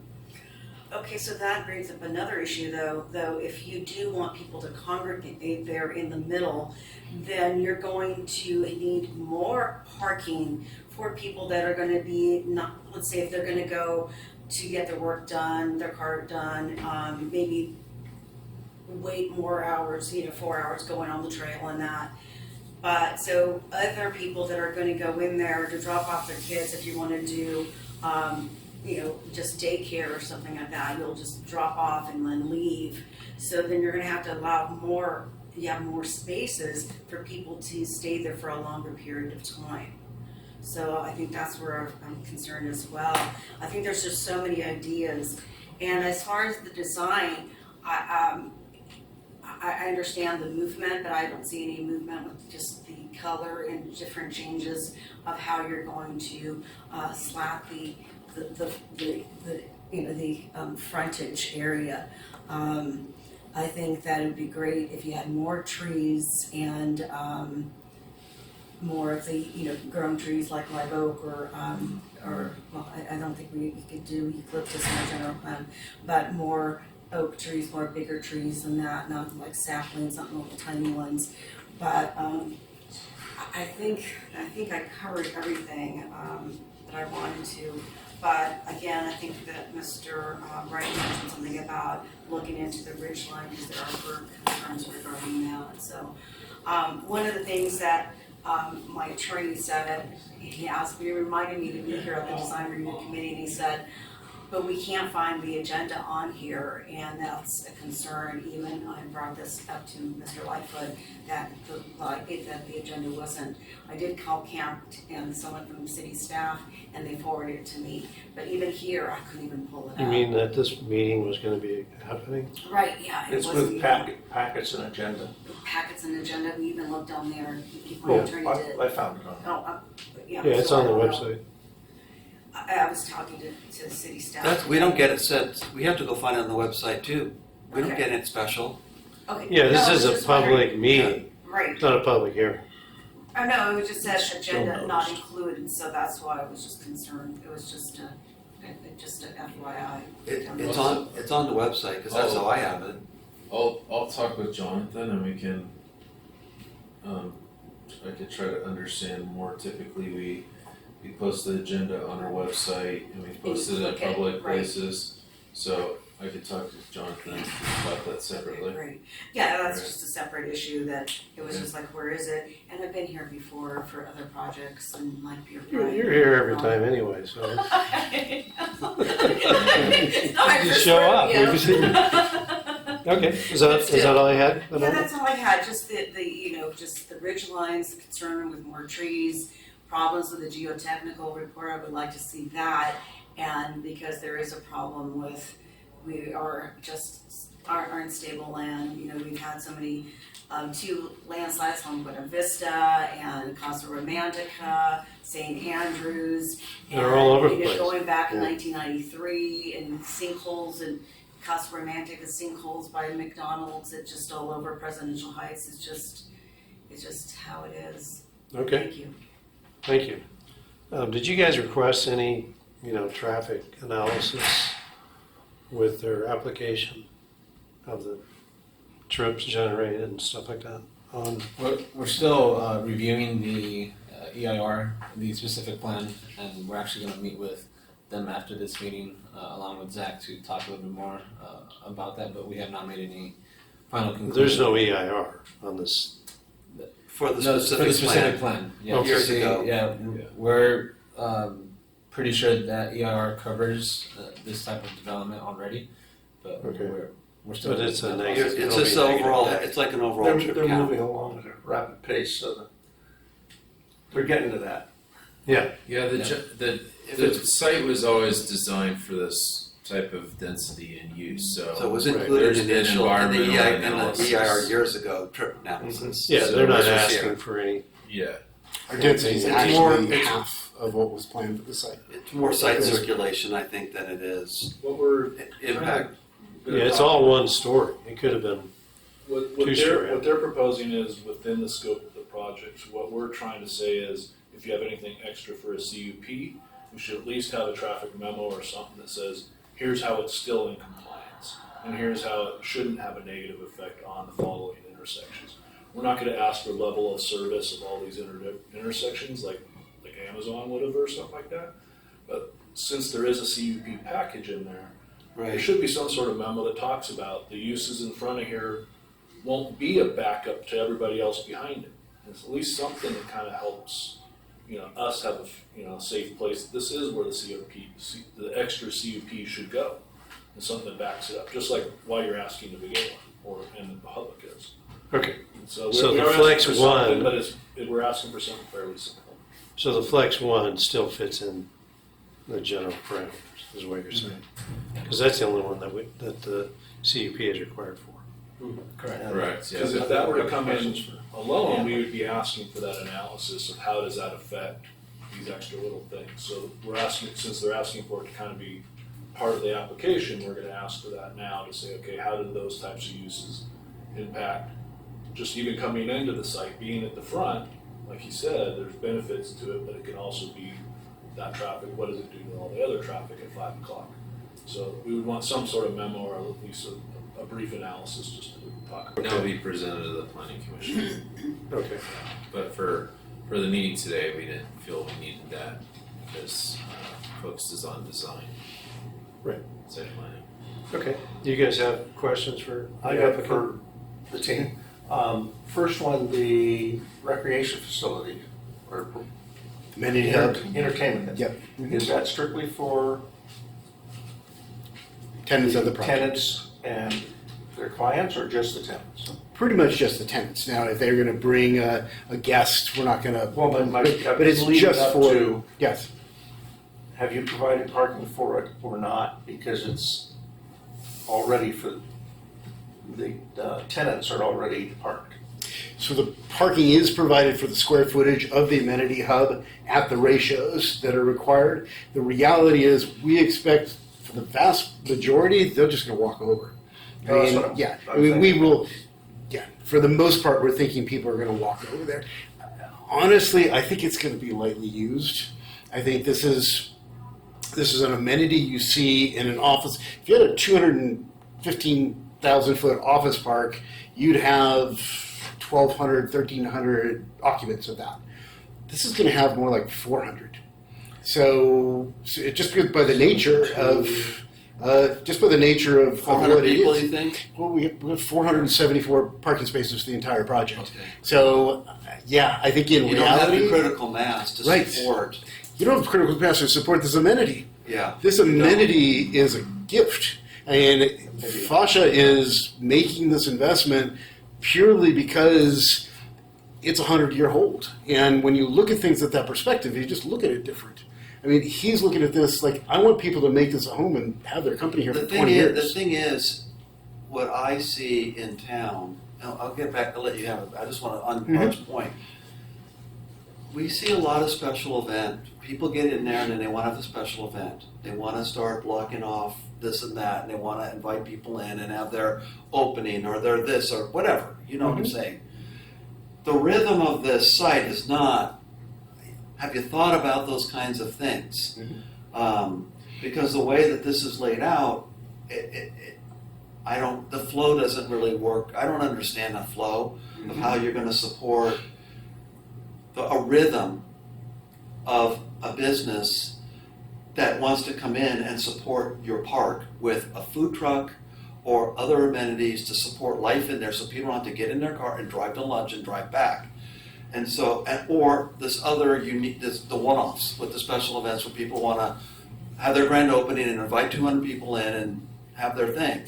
So have you thought, to Bart's point about that amenity, it's kind of in the middle, so that's great for that space, But if I'm, on over here and I want to have my grand opening, or I'm over here, I don't know, that special event, I don't know how that's going to be leveraged, let alone the rhythm of the business of how do I not get in the car and drive away for lunch because where am I going to go really? I have to leave.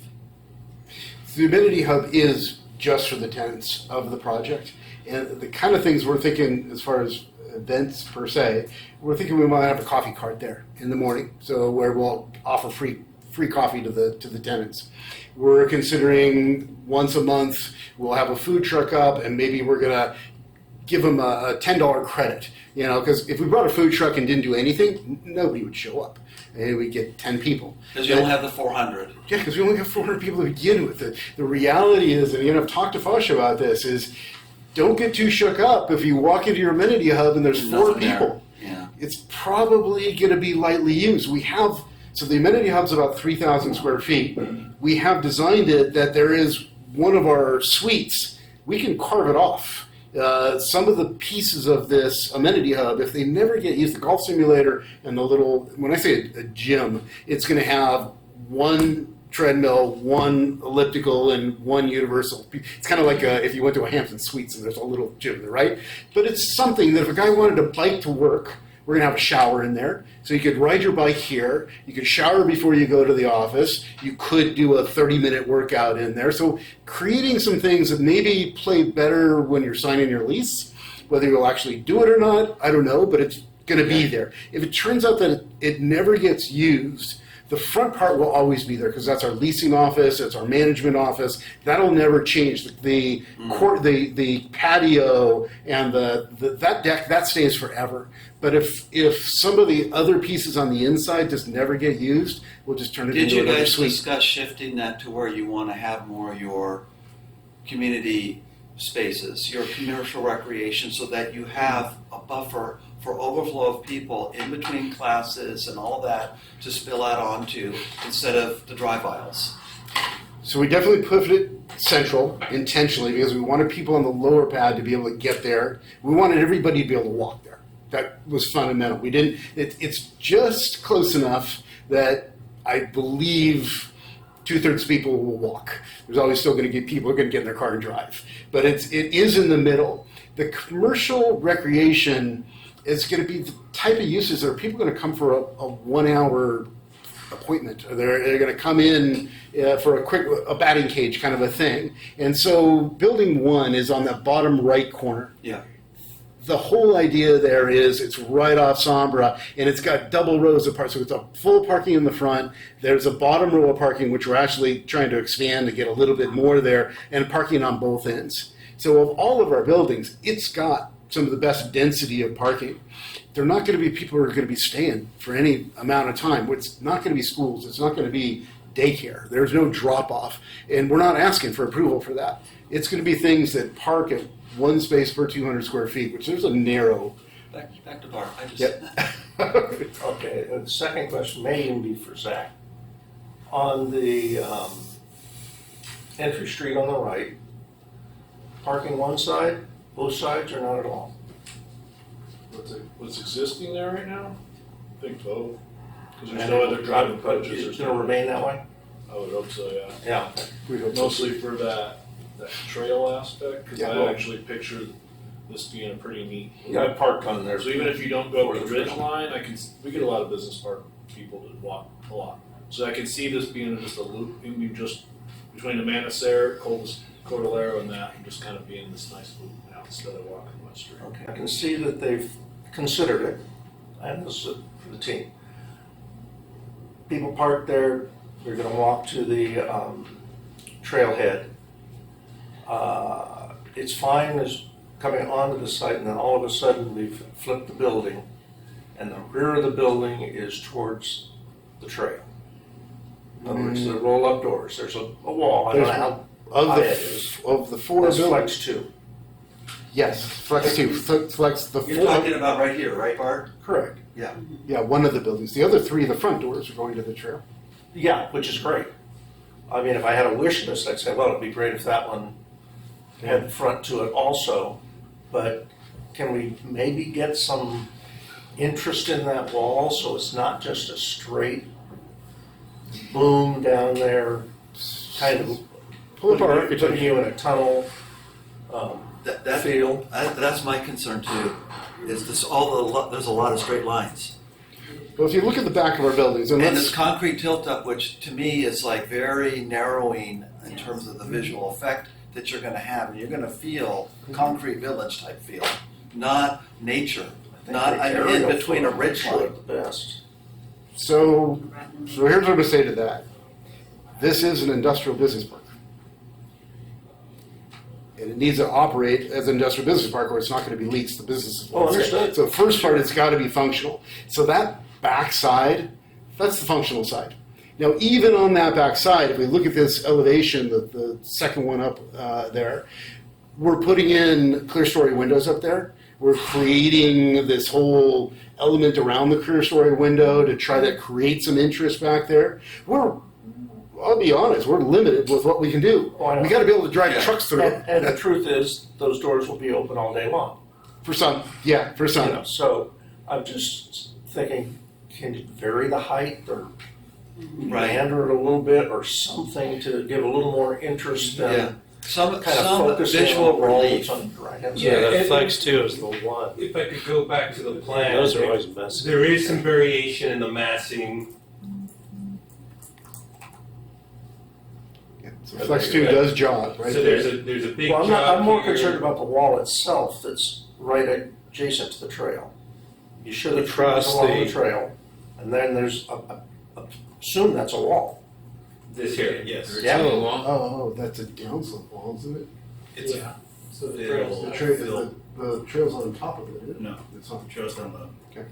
So the trail's behind the wall. So could you put vines on there? Something to Yes, We are. get some We will. interest, so Okay. definitely. so Yeah. you feel like So- you're on a trail rather than a trail walking adjacent. Definitely, All- and we all would do it these- for our tenants as well. We want to make Yeah. sure that when our tenants are out there working, they're not looking at a blank wall. They're Yeah. looking at landscaping.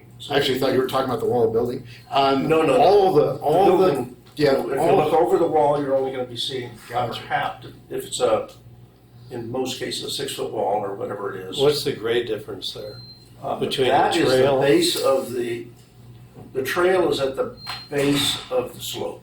So it's probably pretty flat with the building, within a foot. What's the wall there at that point? 5 feet? At its apex, I think 9 feet-ish. Then by those parking stalls to the right of it, it dies out again. The wall disappears. That's a 9-foot high wall? In some parts of it, at the, So along it that, slopes down to the parking. it goes back to 0. So it goes to 0 there at the parking And it goes up to 9. on that side. And every So one it's of those 9 walls- feet tall Just so from we the can trail build side?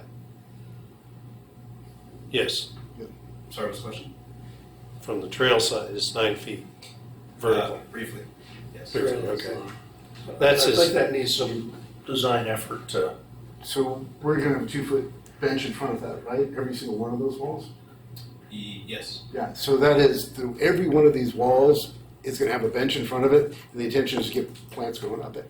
Yeah, these should, within short order, all be green walls. Literally living walls with the vines growing up the faces of them. Because a 9 to 12 foot wall, the vines will grow all the way. Yeah, we're gonna, so staff's gonna, like I was saying, we're gonna be working with Pat Murphy on this issue. Yeah. Even more, I would say, even more important for staff is the other side. The planting on the other side facing down below to comply with the hillside development ordinance, so. Because you probably wouldn't have an infiltration water problem there. Anywhere we have an Because you're at the MSC, bottom of the slope rather than the top. Yeah, anywhere we've got an MSE wall, there's infiltration concern. Are those MSCs up that slaughter? On the Back on south side? Yeah. We haven't really discussed that yet, but that could be potential, yeah. But the grids would be going north of the wall, out of the easement. that's kind of the weak link right there. Because that flex 2, the service side is facing, Exactly. You And, know, you know, I understand exactly why they did it. So Yeah. they have that Because you have three. parking court basically between the buildings going towards the recreation center. I understand that. Right. And it I'm allows sure us. they considered doing 90 degrees and trying them the other way, like the Mhm. one on the upper right. This probably developed the most units for you. And our biggest issue here is grade. So we've got, when you come off Sombra, there's about a 60-foot grade drop from Samba to Cordillera. So the position of the buildings is because the buildings themselves are sloped. So the buildings have a 0.5% slope within the building themselves. We are struggling at every turn here to figure out how to pick up 60 foot of elevation difference between the two sites. There's a 9% slope on the Via Verona, right where the big green area is in the middle there. So we're fairly flat on either side, right? We're sloping roughly 0.5% with the slope of the buildings. We're 9% right there. There's a big old ramp going down, and that's how we get between the two sides. But we looked at turning these buildings, and the problem is you can't pick up the grade. So by having the buildings go with the flow, that's how we're sliding down the hill. This is with your grading plan. You're This gonna is- grade the lot. Yeah, well, right now the existing condition is a 60-foot difference, and we're not rebuilding Sombra or Cordillera, so those are fixed. We can't change that, but somehow we have to get from here down to here with buildings that need to be almost flat. And talking with the brokers, talking with the contractors, these type of buildings you can afford to have a 0.5% slope in the slab of the building and still be fine. The doors all are flat. It's a gentle enough slope that it doesn't affect the leasing, but a 0.5% slope, believe it or not, makes a huge difference in the grading of the site. So you're not going to be doing any stepping. We're not doing any In the stepping. building. No So steps. they don't know how inside. many units are going to be taken by each tenant. Well, You you built these take a- before. I- You're exactly right. As soon as I put a step in the building, then I lock myself in. I can't do a They tenant. do it with the residential condo, but not this. Yeah. No. So where you're seeing that large wall in the middle of the property on the outside is due to that step. So that driveway right there is actually pretty sloped. And so that's why that wall gets pretty big there on that northern side. Same with all the different corners. They're kind of, like you said, they're creating two big mass pads out of it because there's so much fall across the whole thing. But you have an ADA pathway 100%. between the upper terrace and the lower. And, terrace. and I promise you it wasn't easy. Every one of these buildings is connected with an ADA path, including the upper pad and the lower pad, with that sawtooth little pathway there and then the long walkway between. Every building is ADA compliant, all the trash enclosures got ADA compliant, and we're connecting out to Calle Sombra and to the public transportation. But if you want to drive from the lower to the upper, you got to go along that northern. Yeah. Yes, Yeah. via Verona, So absolutely we you get do. there. Yes, you do. And the beauty of that though is now we also address all our buildings off via Verona. So these numbers that we've got on here, Flex 1, 2, 3, 4, ultimately those are the addresses. It's one via Verona, which is That's your great premise. from a life safety standpoint. Fire department, there's no confusion. We come up which way. I mean, they're all clean and identifiable. Okay. Did you guys have any other questions for the applicant? Staff. So the applicant wants to throw one more thing out. So some of staff's recommendations, and I've corresponded with David, we are taking some exception. Again, we want the architecture to be art, and we've literally spent 6 months working through this. And what we're doing here is intentional. Can you tell us which ones you're talking about? Yeah. Do you have the recommendations? I have them in front of me. We can just open the PowerPoint. There's this slide. It might be Or you helpful. It want- might be helpful to have the buildings in front of us. So the things, first, plant trees along the north ridge line to comply with the hillside ordinance. No problem with that on the building side of the north ridge line. Again, because of the geotechnical issues here, The watering. we can't. Yeah, and I know Randy, you were talking about. Boy, we are keenly aware of that. We're spending close to $6 million just So on how do you geotechnical. how do you say to that? That sounds reasonable. to be concerned about that.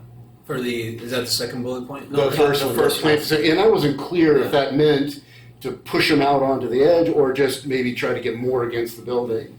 But certainly trying to enhance what's in front of the building. Was your thinking you want to screen the project from Yeah, I think the views of from the city, from Pico and stuff? Yeah. The idea was to have this here, and we just got this, what was it, yesterday? I think so. That Yeah, recommendation was there.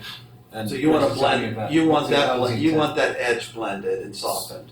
So our hillside development ordinance has requirements in it to ensure that a development in this condition blends in with the hillside. So there's going to be some things that we're looking for. One, the way and the extent of the vines that go on that wall is going to be really important. Agreed.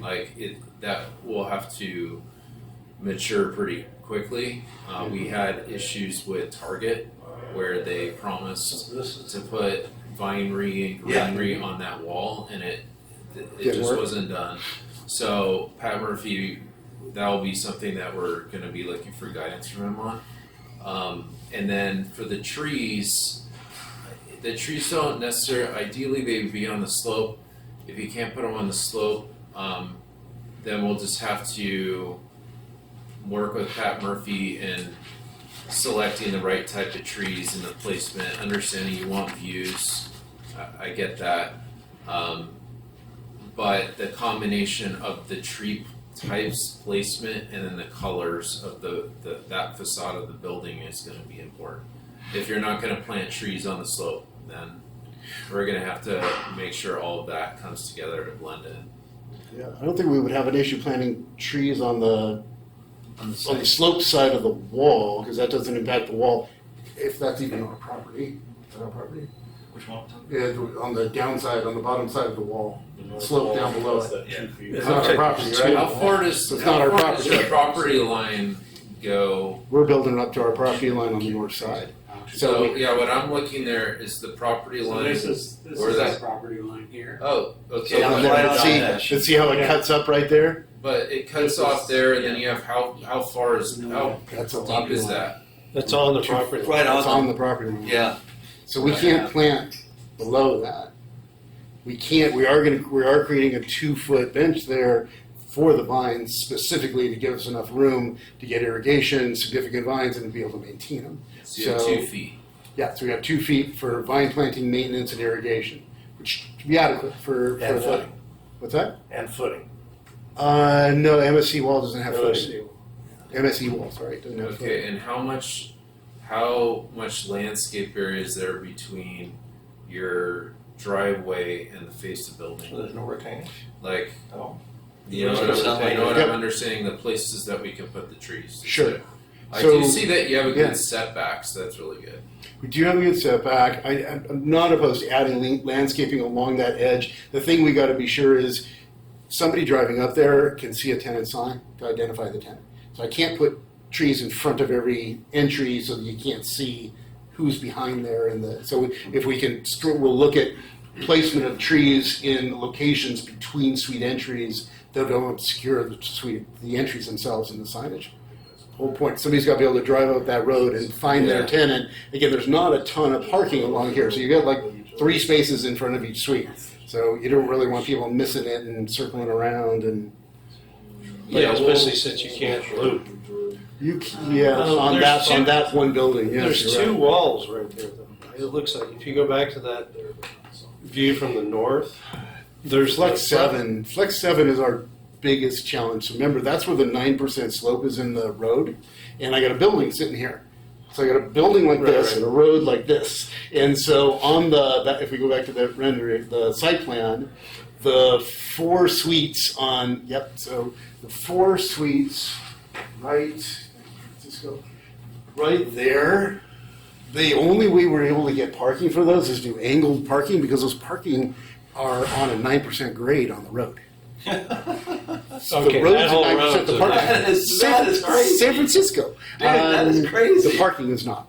So the parking is not. The parking is at about Yeah. 4% grade, Okay. but the road is at 9. The only way I can get the parking in that is Wow. to do it on an angle. Wow. Yeah. So it works, but we're having to build some really expensive walls in front of those parking spaces. So a person parking in those diagonal spaces will have to walk to the end of the spaces and then come into their suite. What we did do is the end cap of that is a larger suite, and their parking is to the left. See that parking lot to the left there with the double row parking? So that end suite, the intent is the main entry. Wait, is that here? That's there, yes, right where you're pointing. So they're gonna do, No, They have to go, there's a not little even. wall, they have to go around. You can see. Thank you. I just Okay, gonna- so here you go. So So they park and walk around. just right here. So this whole thing here is going to be entry here and park here. And my hope and our intention, Rob, that we're going to be working together on this, is that we're going to try and get a bigger user here that's going to take up to these suites right here, right? So that their parking will be here plus here. But if it doesn't work out that way, at a minimum, this guy parks right here, and then it's just this 1-2 suites that have nothing in front of them.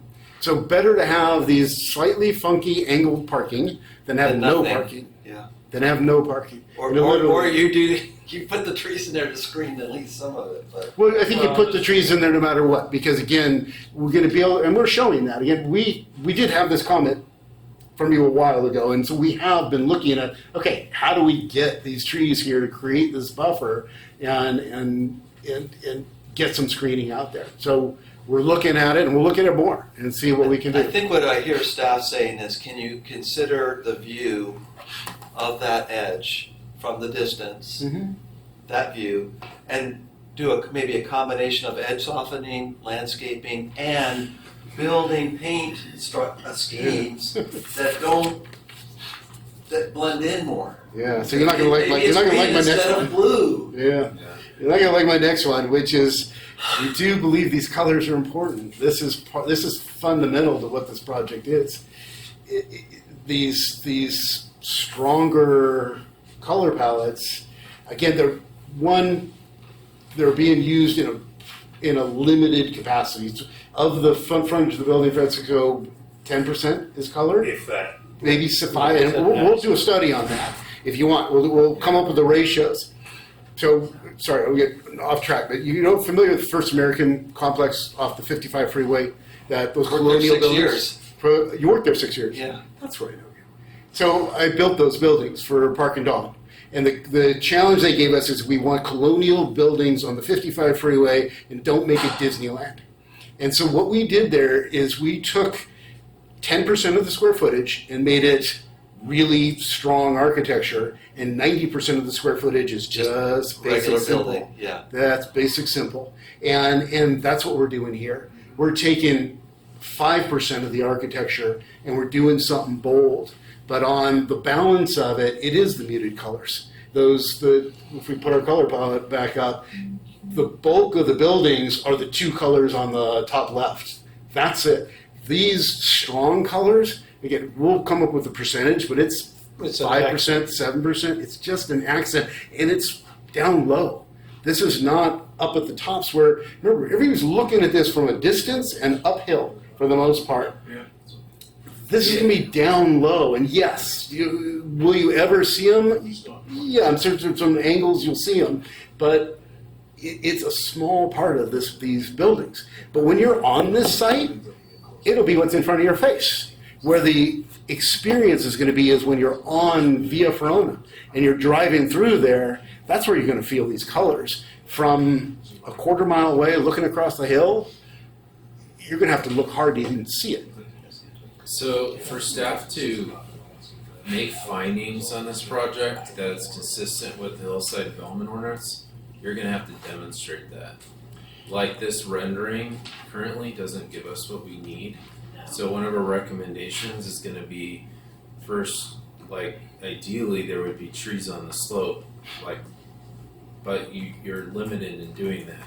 We So don't you're know. offering, and you're saying that you have other limitations, which I understand, on the visibility of the signs and some other things. So staff will work with you and try to do what we can to come up with some solution. And if you don't want to give it all on the colors, then you're gonna need to show that that's not gonna play a part in things. Well, what they're saying You though know, is that blending in. it's an accent. It's an accent, Yeah. and it's part of. It's a pretty sophisticated. I mean, I'm glad we heard your presentation Yeah. because we're using the Fibonacci. I hadn't seen. I don't know. I don't think we got this in our package. No. So I didn't really connect that Yeah. initially. But you can see, even just kind of squinting your eyes, looking at the sheet, that it's the canopy and it's the symbol. That's where the color is. Because I was really concerned. I'm gonna interject, help me out here, Chris. We've had cases when the signage is reviewed and people were looking for exceptions to exceed the minimum and whether or not those things would be considered a sign. It's a logo.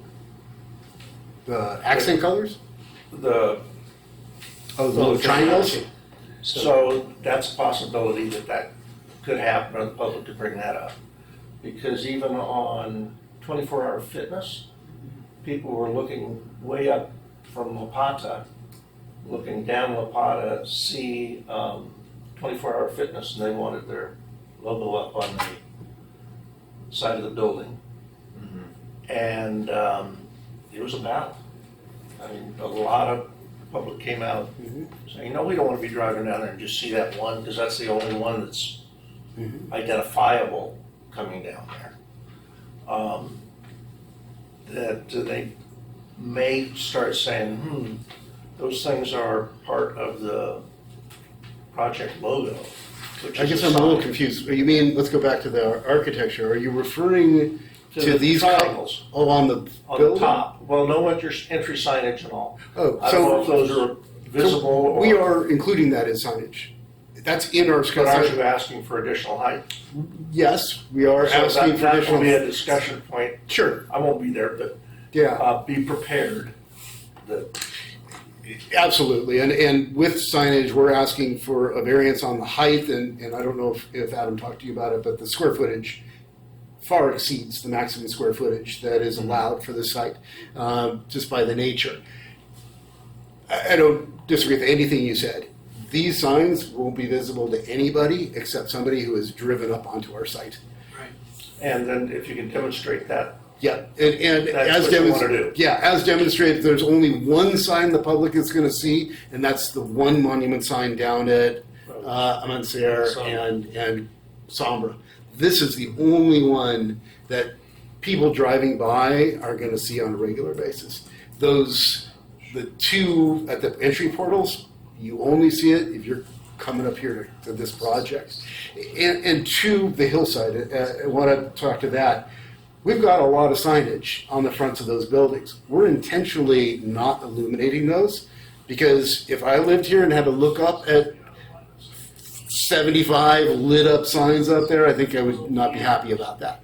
And so we don't need it. These businesses are not going to be open at night. This is not retail. There's no reason for these signs to be illuminated at night. So we're not doing it. And it would look like hell if we did it. It would look like a shopping center up there. So The one last thing is skylights. yes, None? tons. It's by code. It's by code. Yeah, by code, we're required to have natural lighting, Title 24. And I understand so, yeah, that, we're, but you aren't required to have skylights that will also expose the light out at night if oh no, they're, places are working. skylights will be in the roof, and then we will have I'm clear thinking story in the a back. few above, Yeah, they have because clear night story. skies and all that kind of ordinance. Well, we haven't even looked at the site lighting. So that's Per se. something that will have to be addressed. They may have to be shielded from a particular view direction or something. But I think that should be reviewed and addressed and try to address it before public hearing. Okay. What else did you have issue? So those, I think those are the, sorry. So that's just one.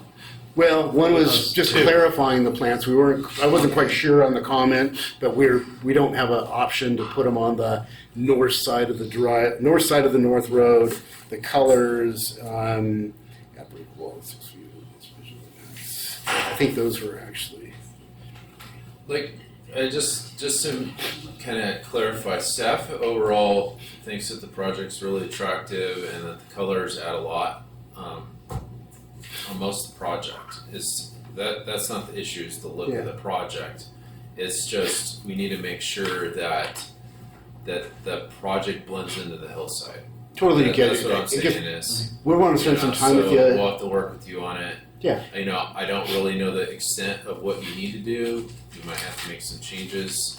They might be modest. I don't know. But we don't have enough information right now to really know what's needed. We'll help you with that. We'll help you with the argument. We're going to look at the hillside ordinance. We totally understand we need to look at it and be compliant.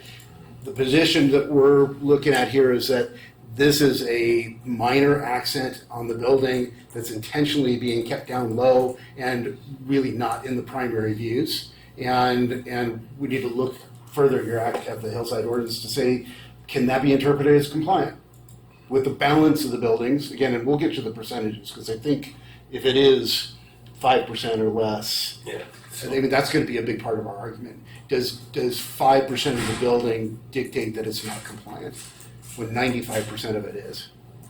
The standard is more about not the percentages, the overall purpose and intent of the ordinances. You're looking at the hillside as project blended. It's the perception. It's the perception. Composition. Yeah, so we'll have to work with you on that.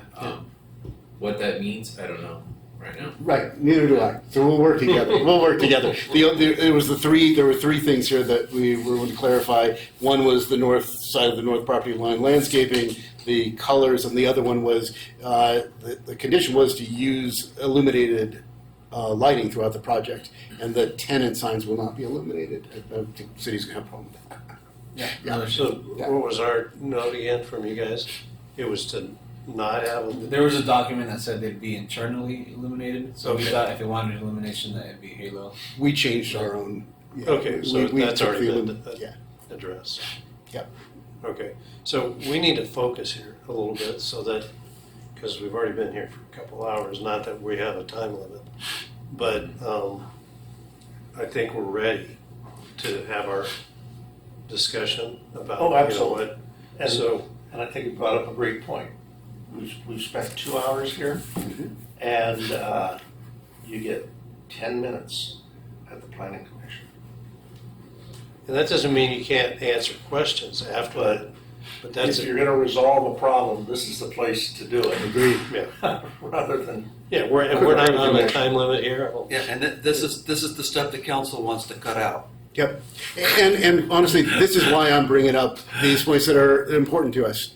These colors are fundamental, and I know from Fosh's standpoint, it's core. He's building this project because he's building something that is something that he's saying to the next 5 generations of his family. This is who I was. You never met me, but this is who I was. And so I think he's going to hold pretty firm on some of this stuff. I mean, this is a man who's building this out of passion. Not so, I mean, yes, it has to be, he's a shrewd businessman. It has to make economic sense. We've all had this experience with him. So, but this is truly a passion project. And if you can't lose that passion here. So, Yeah, there's a lot to like about it. yeah, Sure. it's so cool. I mean, you think guys the are starting to passion part see. is fantastic, but Yeah. the focus of the passion is what I would push back to him on and say, you're passionate why? Because of the location, because you love this town, because of what this town does. So you want to flow with the town. You don't want to come in and say, yeah, look at me. I'm different. I'm me. I bought this 900 years ago. I want to make a statement about me. You want to make a statement about San Clemente in your vision, in your passion. That's all we're trying to say. Flow and vibe with the town. Passion out all you want. You know, But that's the thing, right? And if you flow with the town, you're going to get support. If you want to go right up against, say, hey, we want you to look at bright red buildings, you're going to get some pushback. That's okay, you know.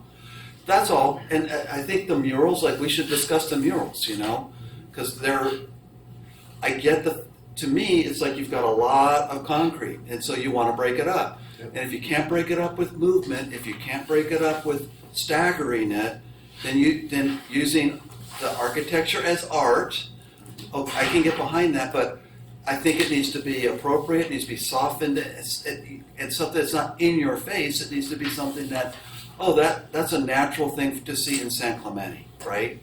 Could be a mural of the pier, could be a mural of a surfer, could be a mural of something, a sunset, right? But you want to have it vibing with San Clemente, and that's the thing that I feel like I just wanted to say. Like, there's a lot to like about the project. It's just that I'm nervous about certain aspects of it. It's a business park, sure, and it's way up over there, and only a few people that walk on that ridgeline or go in there are really going to interact with it. But if you're saying to us, this is a destination for us, we want this to be a legacy project, we want this to be something that the city is proud of, we're proud of it, we want that feel to it, that it's like a legacy project, then you're inviting comments around, well, what anchors this project? What is the anchor, you know? Is it the monument sign? I mean, so when you arrive, I think to me it's the landscaping is what's going to differentiate this from the rest of the business park. The business park is industrial. If you soften this with like the right landscaping, the right natives, and use color of landscaping, so when you look, you're like, this is upscale right away. Boom, landscaping will make you feel upscale. That will also soften the industrial feel and look of it too. So that's all I wanted to say, is get really behind the landscaping and make that maybe part of what you're really differentiating yourself with as much as you can. To really even break up your paths, break it up so that the landscaping is a sense of place. And flows with the, with even maybe the wayfaring signs. Like, you can use the landscaping to accentuate that, but then dial it down around the wayfaring. But build it up around the building so that it breaks up the linear block, you know, tilt up stuff. Yeah, I mean, he makes a great point, because this park, this industrial area that we're in, it's 20 years old, probably, most of these. At least. Buildings, maybe more. So if you drive up a Manasur and through this park, you know, it looks tired, right? There's a lot of the buildings have these tricks, you know, these gimmicks that architects do with tilt up to try to set themselves foam. They used to use foam. apart. That's how we did it. Oh yeah. And the ones, like, I just drove up before I came, just to kind of get the buildings that are more timeless are the ones where the landscape is the focus. Like Boulderscape, you know, they have a rhythm of landscape, so you don't focus on the building. There's a couple others where the vines have grown up and they have character, and they're still good. It's just it's a sandblasted panel. That's all it is, so that the creeping fig or whatever sticks to it. Yeah. So I think, you know, there's a lot to like about this project. I like the fact that you explained, because there's really a lot going on with textures, with colors, even though they're accents. And I had a little bit of a concern looking at it that, you know, you have the corrugated texture, which sort of is overlaid with the color. So, you know, to me, there's almost too much art in the architecture. I would simplify. I'm not saying it isn't approvable, as it is, especially with this Fibonacci idea. But you lost that on your signage. The signage has the colors, but it doesn't have the symbols, right? And I can see where that could be an opportunity to really connect different parts of the project using those symbols a little bit more. I know you have them. There's some great rhythm. looked at try to look at it in the 3D, because in the 2D, it looks a little disjointed, right?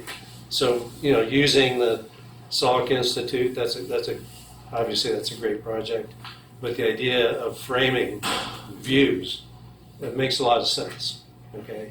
And I can see as an accent, those colors, though those are the things that tend to date buildings. I think since there's a pretty sophisticated program, if you want to call it that there's some value there that I think is going to be lasting. It's going to be a little more timeless. Because we totally lack that in this, and it is what it is, right? There's nothing, but there are some buildings and some sites that still have a lot of value. And they're the ones where you see those spaces like that. It's almost like the landscape, just go up the street here. Amanda's landscape kind of reaches out into the street and the entry, but it also connects to the building. And I don't really see that here. And I know it's tough when you got multi-tenant, multiple entries with storefronts, but I know you've even angled those, so you're going to get some nice shadow patterns across the face of the building. I think it's going to be beautiful. And maybe we haven't emphasized that central spine enough. That's a huge area. And that's the dimension. But there's nothing really, and we're just being honest here. I mean, we like the project, for sure. But we want it to be successful. And we want it to have a more sort of timeless quality than, 90% of the buildings up here. So you can do what you guys want to do, which is to kind of set the tone and enhance this park. So people are going to want to come up here, and I can see that it does that to a large degree, but the landscaping and maybe haven't been given enough opportunity, I just don't see it yet. Yeah. Because it's sitting, I took a couple of pictures yesterday, and the backdrop of that hill is beautiful. Really up there, you only see those two sort of white tilt-up buildings, which are a little bit bigger, to like the ones, I guess that's the north, that's the east. But having that backdrop of that slope, and at least, I'm sorry, what was your name again? Francisco. And how you said that it sort of spills down into the park, to the project, I don't really see that. I think that needs to be enhanced. And, to Cameron's point, that's what's really going to set this apart. The view, I think, from below, because of that center section, it looked a little bit like a fortress on a hill. Hopefully with the vines on the wall, especially since it's battered, it's going to help it to blend a little bit more on that corner. But I think, now that I've seen it, I don't know what you guys think, but I believe the architecture with the panels that you can see the edges, and that they have you got the sloped parapet top, and those are some interesting things. And I tried to visualize it as a composition, the whole thing. I understand it's got to work. All of your service areas are in the middle between the buildings. But create some rhythm with the landscape. Create some interest, so that each of the buildings has its own landscape theme, for instance. And it doesn't have to be anything literal, right? Maybe one of them has boulders, and has a different kind of a character.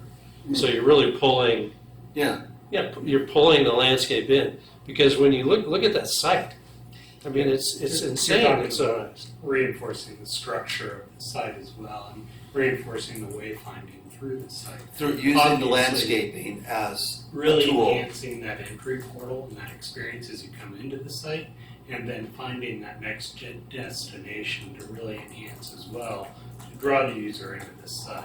And then obviously you have the component that's kind of the connective tissue, really reinforcing the setting as well. So you're right, we haven't gotten to that point in design yet, and even a lot of the renderings you see have the architectural element to it, but we haven't overlaid the site design and detailed landscape. Yeah, I mean, it lacks character in the landscape.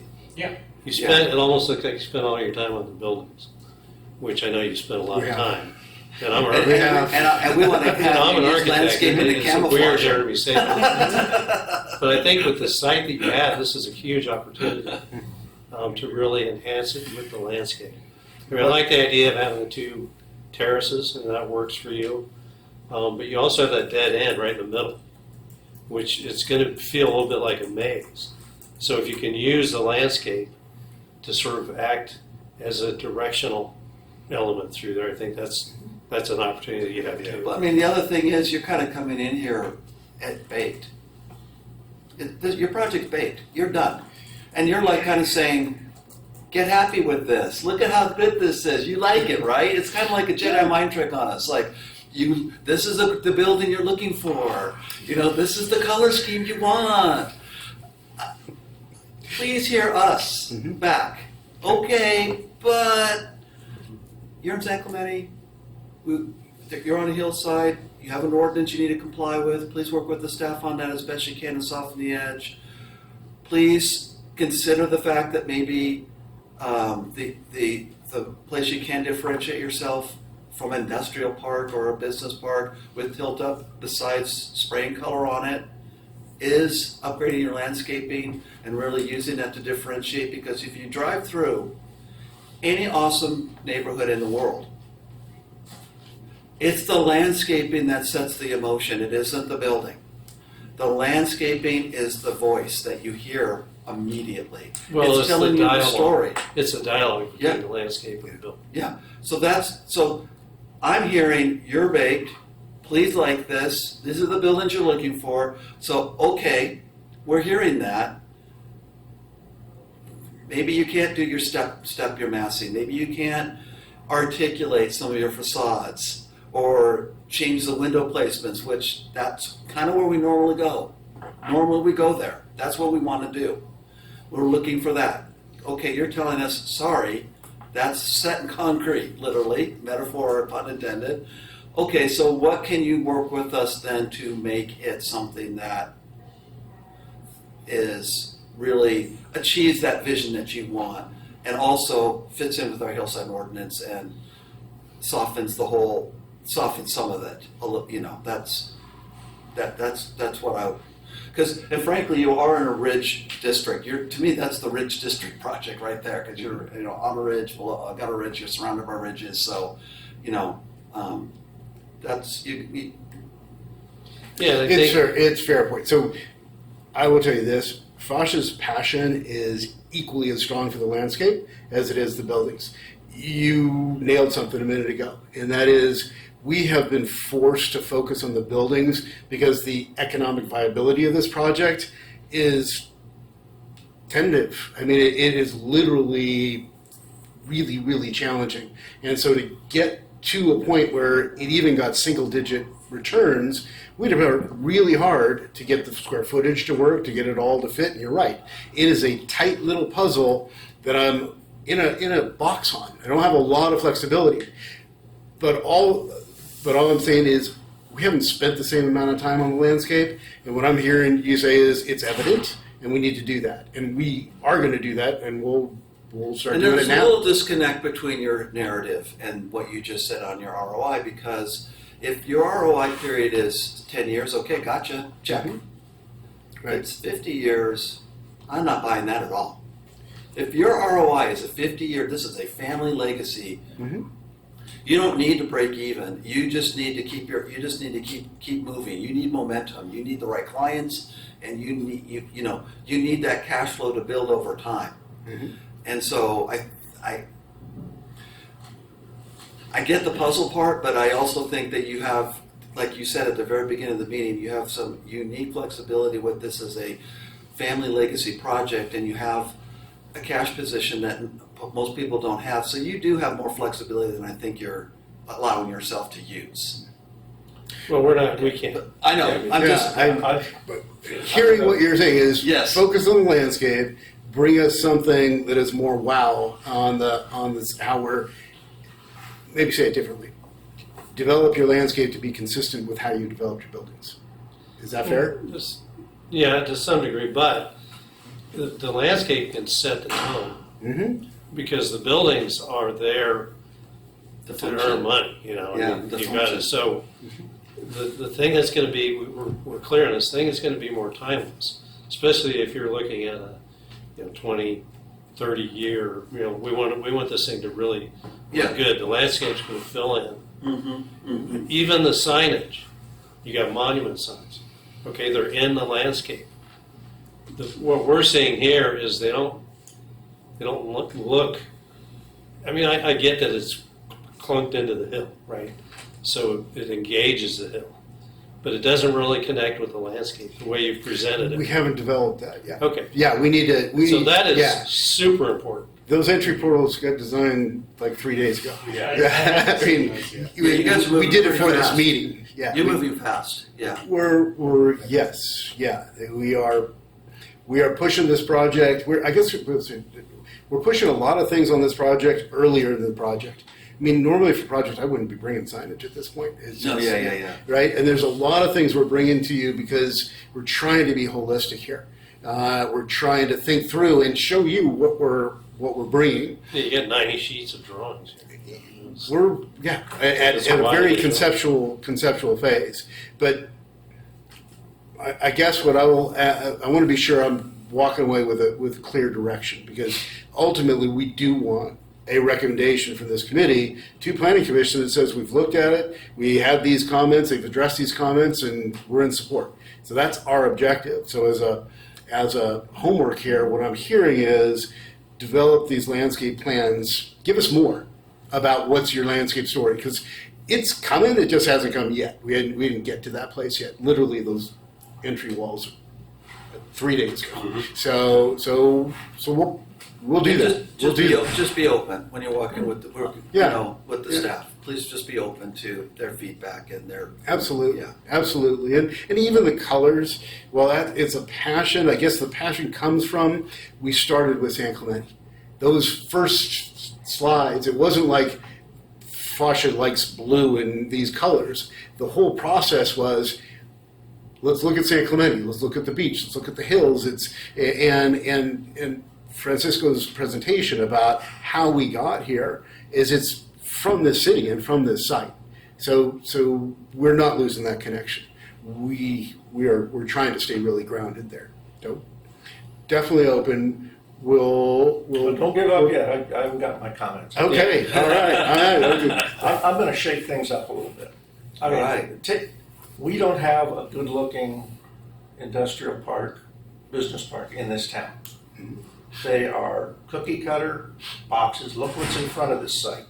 That's what people are going to see before, and certainly don't want to do that again. And landscape, I don't think would help those buildings. They are pretty bad. I'm looking at what they've shown us, and it's a bit of a playful look, which It's a little cartoony. Yeah. a little playful, but I found myself finding that I'm not opposed to it at all.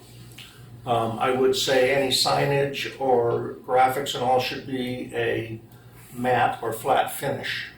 So there's no reflections off, and you're gonna get reflections off the glass at sunset and whatnot, no matter what you do. But, and most of the colors, to be honest with you, are internal. You're only gonna see the one side along the upslope. The north, you mean? Yeah. Yeah. With colors. That's got up to a 9-foot wall in some places blocking it. So you won't even see that. You're only going to see the upper parapet. There you go. There's what we're looking over. Mm-hmm. And we certainly can't date when those things were built. I mean, there's no character to those at all. Yeah, right. I think maybe we need some character, which they're bringing in. It doesn't date itself because that's not necessarily a 2025 look. It would be hard to date this and say, yeah, that was done in 2025. I don't think that's the case. It's kind of unique. One of our most successful, although low budget, and low rent is Los Molinos. And we're trying to talk about character. No, its character is there's no solid character in it. And this has the opportunity to be in the future, say in 20 years, I can see it evolving into another incubator Sure. project. In which case, I'd say it's not eclectic enough.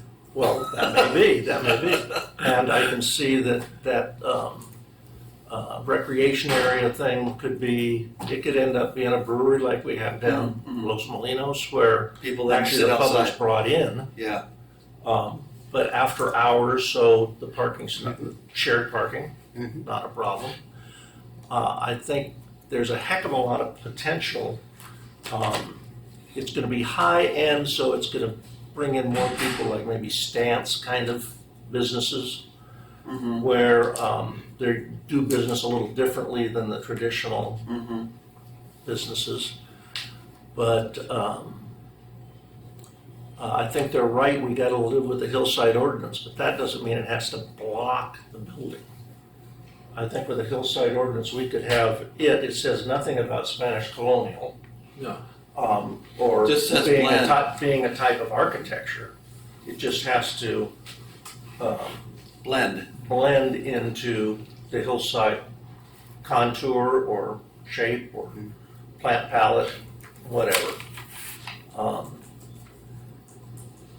So I would say, now the signage being oversized in places, as long as it couldn't be seen from here, I wouldn't struggle with it. But I think they've got a good start. But I would say, I would recommend that, I would approve it and say move it along, but if there's going to be issues where it needs discussion like you're having right now, you should at least meet with, even if it's not planned on or scheduled or whatever, I don't know how you do it, Jonathan's We probably can the expert on review. that. Yeah, we But, so it doesn't slow you down. Meet with them so you would have, there'll be a new member who's been on design review before, sitting here, and go over it with them so you can have 3 yays out of the 7 at the get-go of the meeting. Fair. But, trying to do it all with landscape's great, but being an architect, I like the buildings too. Yeah, I was saying that. But the focus is clearly on the buildings. Yeah. You know. But like I said before, it just feels like, hey, get comfortable with this because this is what we're going with. There's no discussion about the articulation and all that. These look like, I'm not trying to be rude, but I'm just saying, if you just look at it generically, it's just shipping container roads is what this looks like. Now, maybe when you get it constructed and all this stuff, it won't have that feel to it. But that's kind of where we always go with, can you articulate this more? Can you set back more? Can you change your facade? Can you stagger the massing? It would just be this one. None of that. It's So just this one. to the You're saying we degree- haven't done that? It's I hard to will- see I will- that. It's hard to see that. So can I? Yeah, we don't necessarily can I agree add a with- comment Yeah, here? okay. With that, Chris has a Can I add a comment. comment? So I think part of the challenge, something that staff is going to be looking for is when we take this to the planning commission, for there to be a efficient conversation that doesn't take a lot of work to connect some of these topics, right? Like we see the plans and we know right away that the plans show what you're saying, right? We're just not there yet with some of like the simulations, I think, are the big thing. And we have those in our recommendations. So we'll have to work with you on that and have those simulations tell the story so that when we take this to the planning commission, it helps the planning commission and the public see that it does soften into the hillside and we can make those findings. So I think we can get there. It's just we'll have to work with you And I don't think we're gonna solve that today, but overall, I think I'm hearing the message is, please work with staff. Yeah. We'll try to find things that we can to make sure that it blends into the hillside and checks boxes. I think you're making some great points because Yeah. there was the first images that you showed were, those are familiar, it's San Clemente. And then we went, boom, to like elevations and typical plans that you look at. So you have to build a story, you have to tell a story. And you have a good start. I liked where these colors and symbols were coming from because I didn't catch that when I was reviewing the package. And I think, you can do if you're rendering these as a Revit model or whatever it is, you can do fly throughs. So that even that image of Salk Institute, it's hard to connect that with the drawings that we're seeing, which are of individual buildings. It's almost like you want to have a fly through where you see the buildings sort of parting, and you can see the ocean, or you can see. That's what I was saying earlier. I can't see what you say. Yeah. So the composition not only of the site from a distance, which is a great site. It's a great project. We're very pleased that a project like this is going up there. 100%. It's awesome. It's great. So let's. In fact, I don't think at Planning Commission we should focus on design and all that at all. I think we need to focus on your development permit and your vision for the conditional use permit being entitled up front. That's what I think we should focus on, so you get your entitlements. And we should just simply say, we went through design review, I can call on Steve, how did you think? He'll say his comments, we're gonna move on. I wanna focus on entitlements and get that done, and get focused on that. And did he introduce himself as he is the current chair of Planning Commission? And hopefully, when this arrives, he still is. Yeah, that way, because to me, this is where we have it out on design, but I don't want a design discussion at the Planning Commission. That's done. After today, it's done. You got the feedback. Yep. It's just getting with staff, but then coming to Planning Commission, get your entitlements. Let's focus on that. I don't want to really get too in the weeds on this. That'll be a sidetrack. I just want to get to your permit and your CUP with the vision of, hey, where's this long-term hold? Mm-hmm. We've done this Flex One with this in mind because everyone's got a little bit of this. Are we going to get a yoga studio now in the middle, sandwiched in between two forklift operating things? Mm-hmm. So I think we have, or school's going to come in. So if you can really talk about your uses and how you want to get, how this is designed for that, and how you're going to focus those on the Flex One, and the rest is going to be, just bring that table up and. This is what the permits you're looking for and the uses that you want to do. Let's focus on that and get your entitlements done. That's, I think, this is done and over with after we leave today. I don't want to revisit it. Yeah, we don't talk about design. I don't want to revisit it at Planning Commission. yeah. So you may want to come back to us once I know you guys have done a lot of work, but you did focus on the buildings. And I think that what we're hearing, because we want to give these guys some helpful input, I think that's very good, how you started that, and, it has to have that story. But, we're looking at everything here, looking at the sign, we're looking at the, the sign package, the site design. The signs are going to be super important up here, especially with the dead end that you have. It's going to be confusing. I was trying to picture myself trying to find a PT studio in here or whatever, which unfortunately I have to go to those all the time. But I think the signage, you have a great concept. It's a strong statement, but it needs to be developed with, I don't see it in the signage. Okay, I see the three, triangles or whatever. There was triangles. the focus on it. There is a wayfinding plan. So we've got, again, the buildings are numbered 1 through 11, and there's an actual signage plan that shows there's wayfinding signs. That's a great picture. That shows. I did see direct you that. through that. Yeah, I did see that. We didn't get that really presented to us, but it seems like you haven't really gotten into that enough. Well, Right? yeah. This is what you guys When are we talking get about, the right? Well, we'll put the building numbers But, up. So we didn't literally send that when you come up previously, so Calle we can get it on the sheet, Sandra, but building we one's brought right it in front of you. with us. And it's gonna be 2, 3, and 4 or No, straight I get ahead. that. I'm talking more about the monuments, Gotcha. not so much the tenant. When you show the sign at PC, show that. We're all Show showing that our picture. age here. Okay. And then focus Map on the quest will landscaping. take you right to the- Gotcha. And then move on to entitlements. Map Fair quest will enough. take you right to the- Fair enough. That's That's it. helpful. That's the plan. Yeah. And Okay. make sure staff is supporting you. Yeah. That's it. So, can I ask, how much, are you concerned about any level of the traffic survey or anything? Because ultimately, this is an allowed use up here, and that's gonna be their argument, and it has been so No. far. We're trying to keep this simple with just the CUPs, and maybe we look at the existing EIR. Yes, this is incompatible with the existing EIR. You know, how elaborate, are you gonna get up there and all of a sudden wanna see the level at this intersection, or all this stuff like that? We're not. Okay. I can't say about our cohorts. But chances are, because That's always the you're, worry, and it's always. I don't We're not think there's a worried. Chance. I In think the body of the site staff circulation will report, be it. there was an EIR done for general plan, the zoning, and everything else, and building the And streets. that's what we want there. What I was doing is gonna say, give us a traffic memo that references that old EIR and says this was all approved by their traffic engineer, and we still believe this is still compatible. Mhm. And here's the difference with this couple CUPs that are coming in, and here's how we still don't think it's an issue. And that's why I think it's relatively simple. It's not a whole model of its level of services and all these things.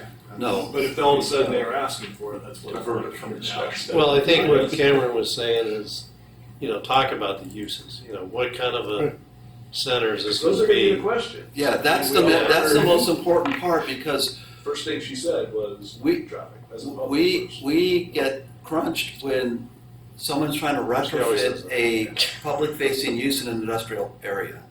And that's a crunch, that's a pinch point for us because we're trying to do it in a safe manner where kids can be dropped off and parents can park and internal circulation works.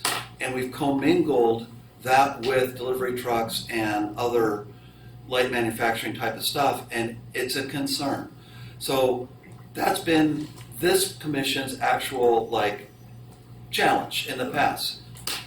And a lot of it, so that's why I'm saying lead with the, hey, we've got this pretty picture, we've got this landscaping and all that, and we're gonna do, but this is our vision for the use of it. Gotcha. The flex one's gonna, where we might have the more public facing uses, the rest is gonna be over here, and here's how our internal circulation supports that, and your parking strategy. We're gonna track our parking, and we're not gonna let this get over parked. And so if a use comes in and they want extra parking, we're gonna say no. And in fact, if you can point to, and if you look at condition, X, Y, and Z, you can see that conditional approval's in there, that we're not to exceed this parking. And on any single use. And the city, whatever, however David wants to structure that with you. That to me is where I think the focus is gonna be. Especially when you want what I consider a really smart business move, which is we want to have the site preconditioned for our uses so that we don't need to come back. That's super smart, but that's where we need to get comfortable. Right. The design, that's here. I don't want to revisit that at that night.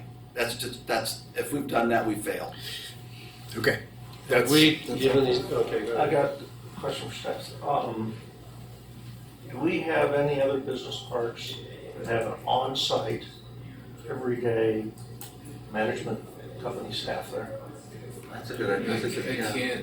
I can't say for certain. I can't think of one. There's maybe the Self-storage. Sands, I would some stress of the more that. Yes, major. that's a good point, Bart. That's a really good And point. say, Thank you. we're setting up, we're gonna have management there, 10 hours a day, 8 hours a day. Because you're going to whatever. manage this as a complete site Right. versus 75 individual tenants. We're going to manage this at a site level the entire time. We're not selling these things The off. business plan would be. And it's And- all controlled to these CCNRs. Yeah. Common rules for everybody. That's really important. That's the part that I think is going to make this work. So that issue with Flex 2, where you can look inside the buildings with the gray doors being open, that'll be monitored by the on-site manager in terms of, because stuff spills out of those great doors and they've got trash and, you know. Yeah, they're gonna have to keep everything confined inside their space. Now, they'll be allowed to keep their doors open they can be able to keep the doors open whenever they're open. But they can't be bringing stuff and storing things outside. There's no outdoor storage. Well, it's the allowed. back side of the project. You're only going to see that if you're walking on the trail, really. And you know, if you do the landscaping right, work the wall, where when you are walking it, yeah, you'd have to be on your tiptoes or something to even see it. That'd be great. Yeah. It's okay to have some parts of it look industrial, that's okay. We're doing our best. But I think if you're gonna have, again, entrances where you come in and you're making a statement with your monument signs and your landscape, it's like, oh, this is upscale, this is nice. Mm-hmm. That's it, you know, the rest of, some parts of it can be, you know, more Vast majority of this function over form. is going to be very upscale, and we'll develop that landscape to show that. So practically speaking, are we saying you want us to come back for another meeting, or should we send progress plans in to get you? Get the staff comfortable, and if you guys are not comfortable, you can either opt to come back, or you can opt for a one-off meeting with, say, the two of us. Okay. But I don't personally want to see this slow down. I want to see you keep moving. And You don't have to that. wait for the design review subcommittee schedule. No. Right. You can We're- send us. We are tentatively scheduled for planning commission in August. Yeah, first meeting in August. First August meeting in 9th, I think. Yeah, one of the problems with the rest of the commissioners is they get the project on Thursday for the next Wednesday's meeting. So they've got 6 days to get up to speed. And they probably don't start till Tuesday. Yeah. Okay. So if these guys can really have a handle on it, they do rely on their expertise. The team is going to defer to us for our opinion on this. And if we're going, this is good, they're going to be good. And they're going to focus on the stuff I talked to you about, your entitlements. Gotcha. Okay. So hopefully this has been helpful in terms of input. The things you really need to work on, it's obvious, the landscape. And I think the signage to some degree, especially the monument signs. I think you got a good start. Help me differentiate between the monument and the entry portal. Let's throw that up there real quick. This one? And anything that's site So signage. this one here, we need to take it to the next step and start to show you how the landscape is part, because this is going to be huge. But I don't see a this is going to be That's a cool. big. Yeah, no, that's cool the way you're doing You know, it. and it's, I like the way it's chunked into the Yeah, no, I that's don't see cool. a direct, strong connection between the monument signs and this symbols. All I see is the colors. Does the sizing of this, because this is beyond the signage, our approach here is we want this to be a big, strong element because we do want to frame this entrance. So our plan would be to ask for a variance for this kind of thing and Variance keep would be it an exception. exception. Yeah, you don't need a variance if you don't say how tall the structure is at the highest point. So how tall is that? Rick, what I'm saying is Figure. that Yeah. sign, But I don't think it you need a doesn't, variance. it doesn't give you, other than the fact that it's sort of, Yeah. you know, in the hillside, Yeah, there's it nothing around doesn't it. really give you a strong impression of what you're going to see. Agreed, and that's where. Have you even seen this? No. Literally, And I- we designed this and I speak in to share depth. with you guys. So that's why that needs to be developed, you know, with the architecture. The architecture is, it's, you know, I usually have a problem with What's things the being square footage of the sign. a little too How big? How much complicated. square It footage? seems a little complicated. If Now that you just- explained it, I think It's 104 square feet. Yeah. We're So not you- considering the wall signage, it's just the Yeah. signage elements. Uh, are So signage. our code 8 by 12. Our code allows up to a 64 square foot sign. So, you know, a master sign program does afford you to go bigger than that, which you're requesting. Staff probably will want to see some changes here, so we'll have to work with you on it. This isn't actually the structure that's as concerning to us as the other one. The one The that's other down one on should that be mountain. 6 feet tall. That's way too tall. So to make it 6 feet tall, we're just gonna lose that whole element on the top. Well, it could be incorporated into the monument. That's what a lot of people do. Yeah, I would say when you compare those two, the triangles are out of proportion with the base in this one. And on the other one, they're out of proportion because they're too small. You've got too much wall there. Too much triangle, too much wall. So this sign. We understand it's a first pass. You know. So this sign, staff is interpreting that this is a project identification sign. You're identifying the project. That's a type of sign in the code, and it's the maximum height is 6 feet, and the sign area is 64 square feet. You know, if there's that, or there's also a type of sign called the monument sign. Right. So you have to make an interpretation of which type of sign is this. A you're monument calling sign, it you for- can go taller. You can go. You still are limited. I think at 64 square feet. But one of the things that staff was hoping to get some direction on is what your overall take is on. Is it? Do you agree it's a project identification sign? Should we limit to 6 feet, or do you see some openness to it being taller? That's on Almonsair and that's down in the corner? Kai Sombra. Sombra, Way One down. point one. What's the difference between a monument and project Yeah, identification? I think the small. It's the purpose. The purpose of this is the reason why we think it's project identification sign. It's identifying the project. It's not identifying tenants. Gotcha. So in our view, well, I think where staff would like to take it is have it be a project identification sign, but you also have this portal, and make the portal the statement. Mhm. You know, accent it with landscaping. We can work with you on the signage on that. That's kind of where we're wanting to take it, because that's not right at the more busier intersection, right? It's more Yeah. like you're driving up into the project and seeing it. Right. So They're I think off it's the public easier for roads. us to say that that's not a project identification sign, Mhm. and that you'd be able to have more signage on it. So that- 1.1 should be where the tenant sign is. The tenants are. No, the 1.1 is the project So identification sign. 2.1.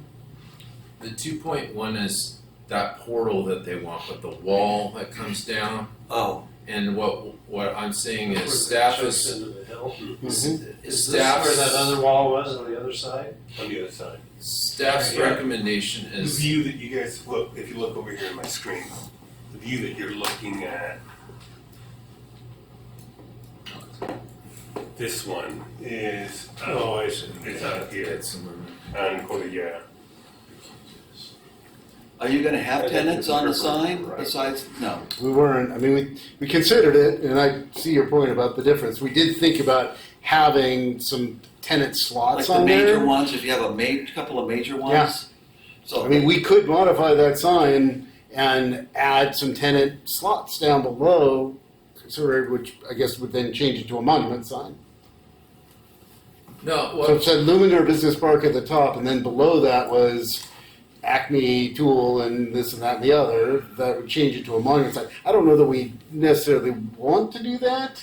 you may have tenants that are going to tell you, hey, you want me to pay that? I gotta have. My clients need to see my name when they drive in. We talked about it. Okay. We did, and That's 75. This isn't like a bond. yeah, the problem, and Or- David's got a good point. The problem is we Tenants. got a lot of tenants here. As soon as it's kind of like Yeah. reserve parking. Yeah. You know, you start giving it to one or two, Yeah, and then nobody's I got happy. you. I got you. So picking which one, two, 'cause the max we'd get would be 3 names. Yeah. And picking 1, 2, or 3, I'm almost better to just, hey, I'm gonna turn out you're worse, in too. 5 Via Verona. That's, you know, once they get up here, and we are offering those bigger tenants that corner signage where they'll see their name on 2 sides. The other thing to consider is something different. For Your name. I don't know how. Maybe that's a family name. Maybe that's super important. the Luminar. Yeah. No, Luminar was intentional.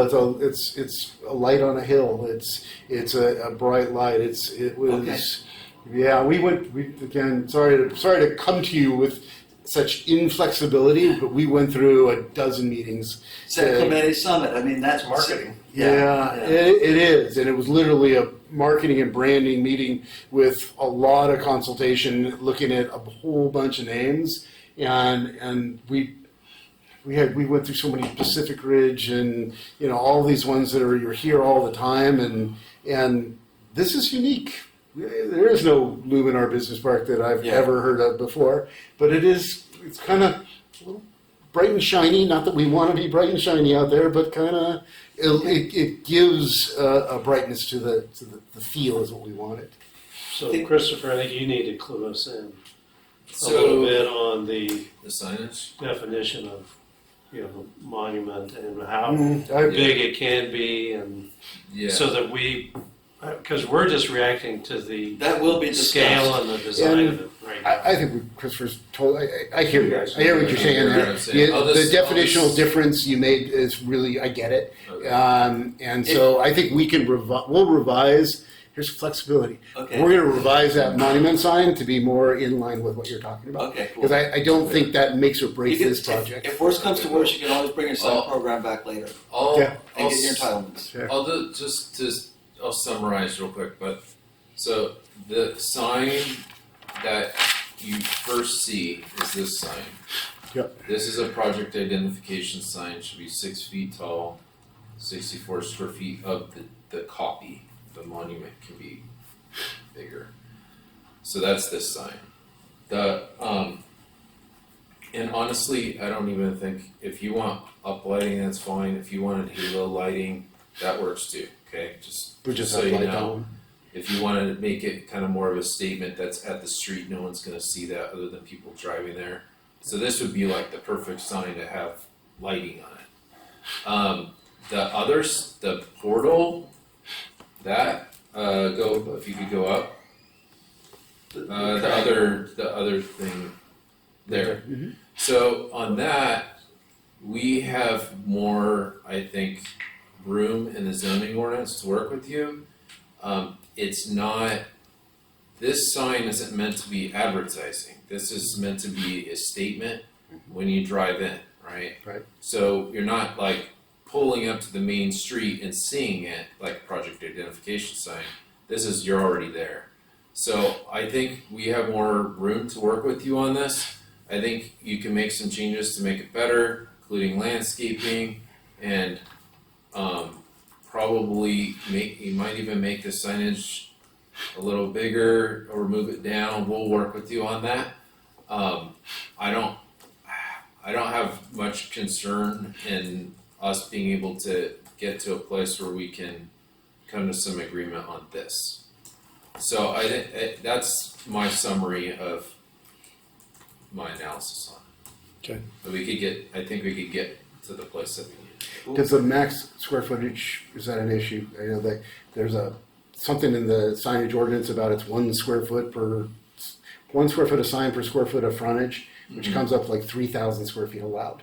If we add up all of ours, we're 5,000 square feet. Yeah, I think what's different is this sign, again, is not meant for advertising. This is, you're already on the property. So it's different.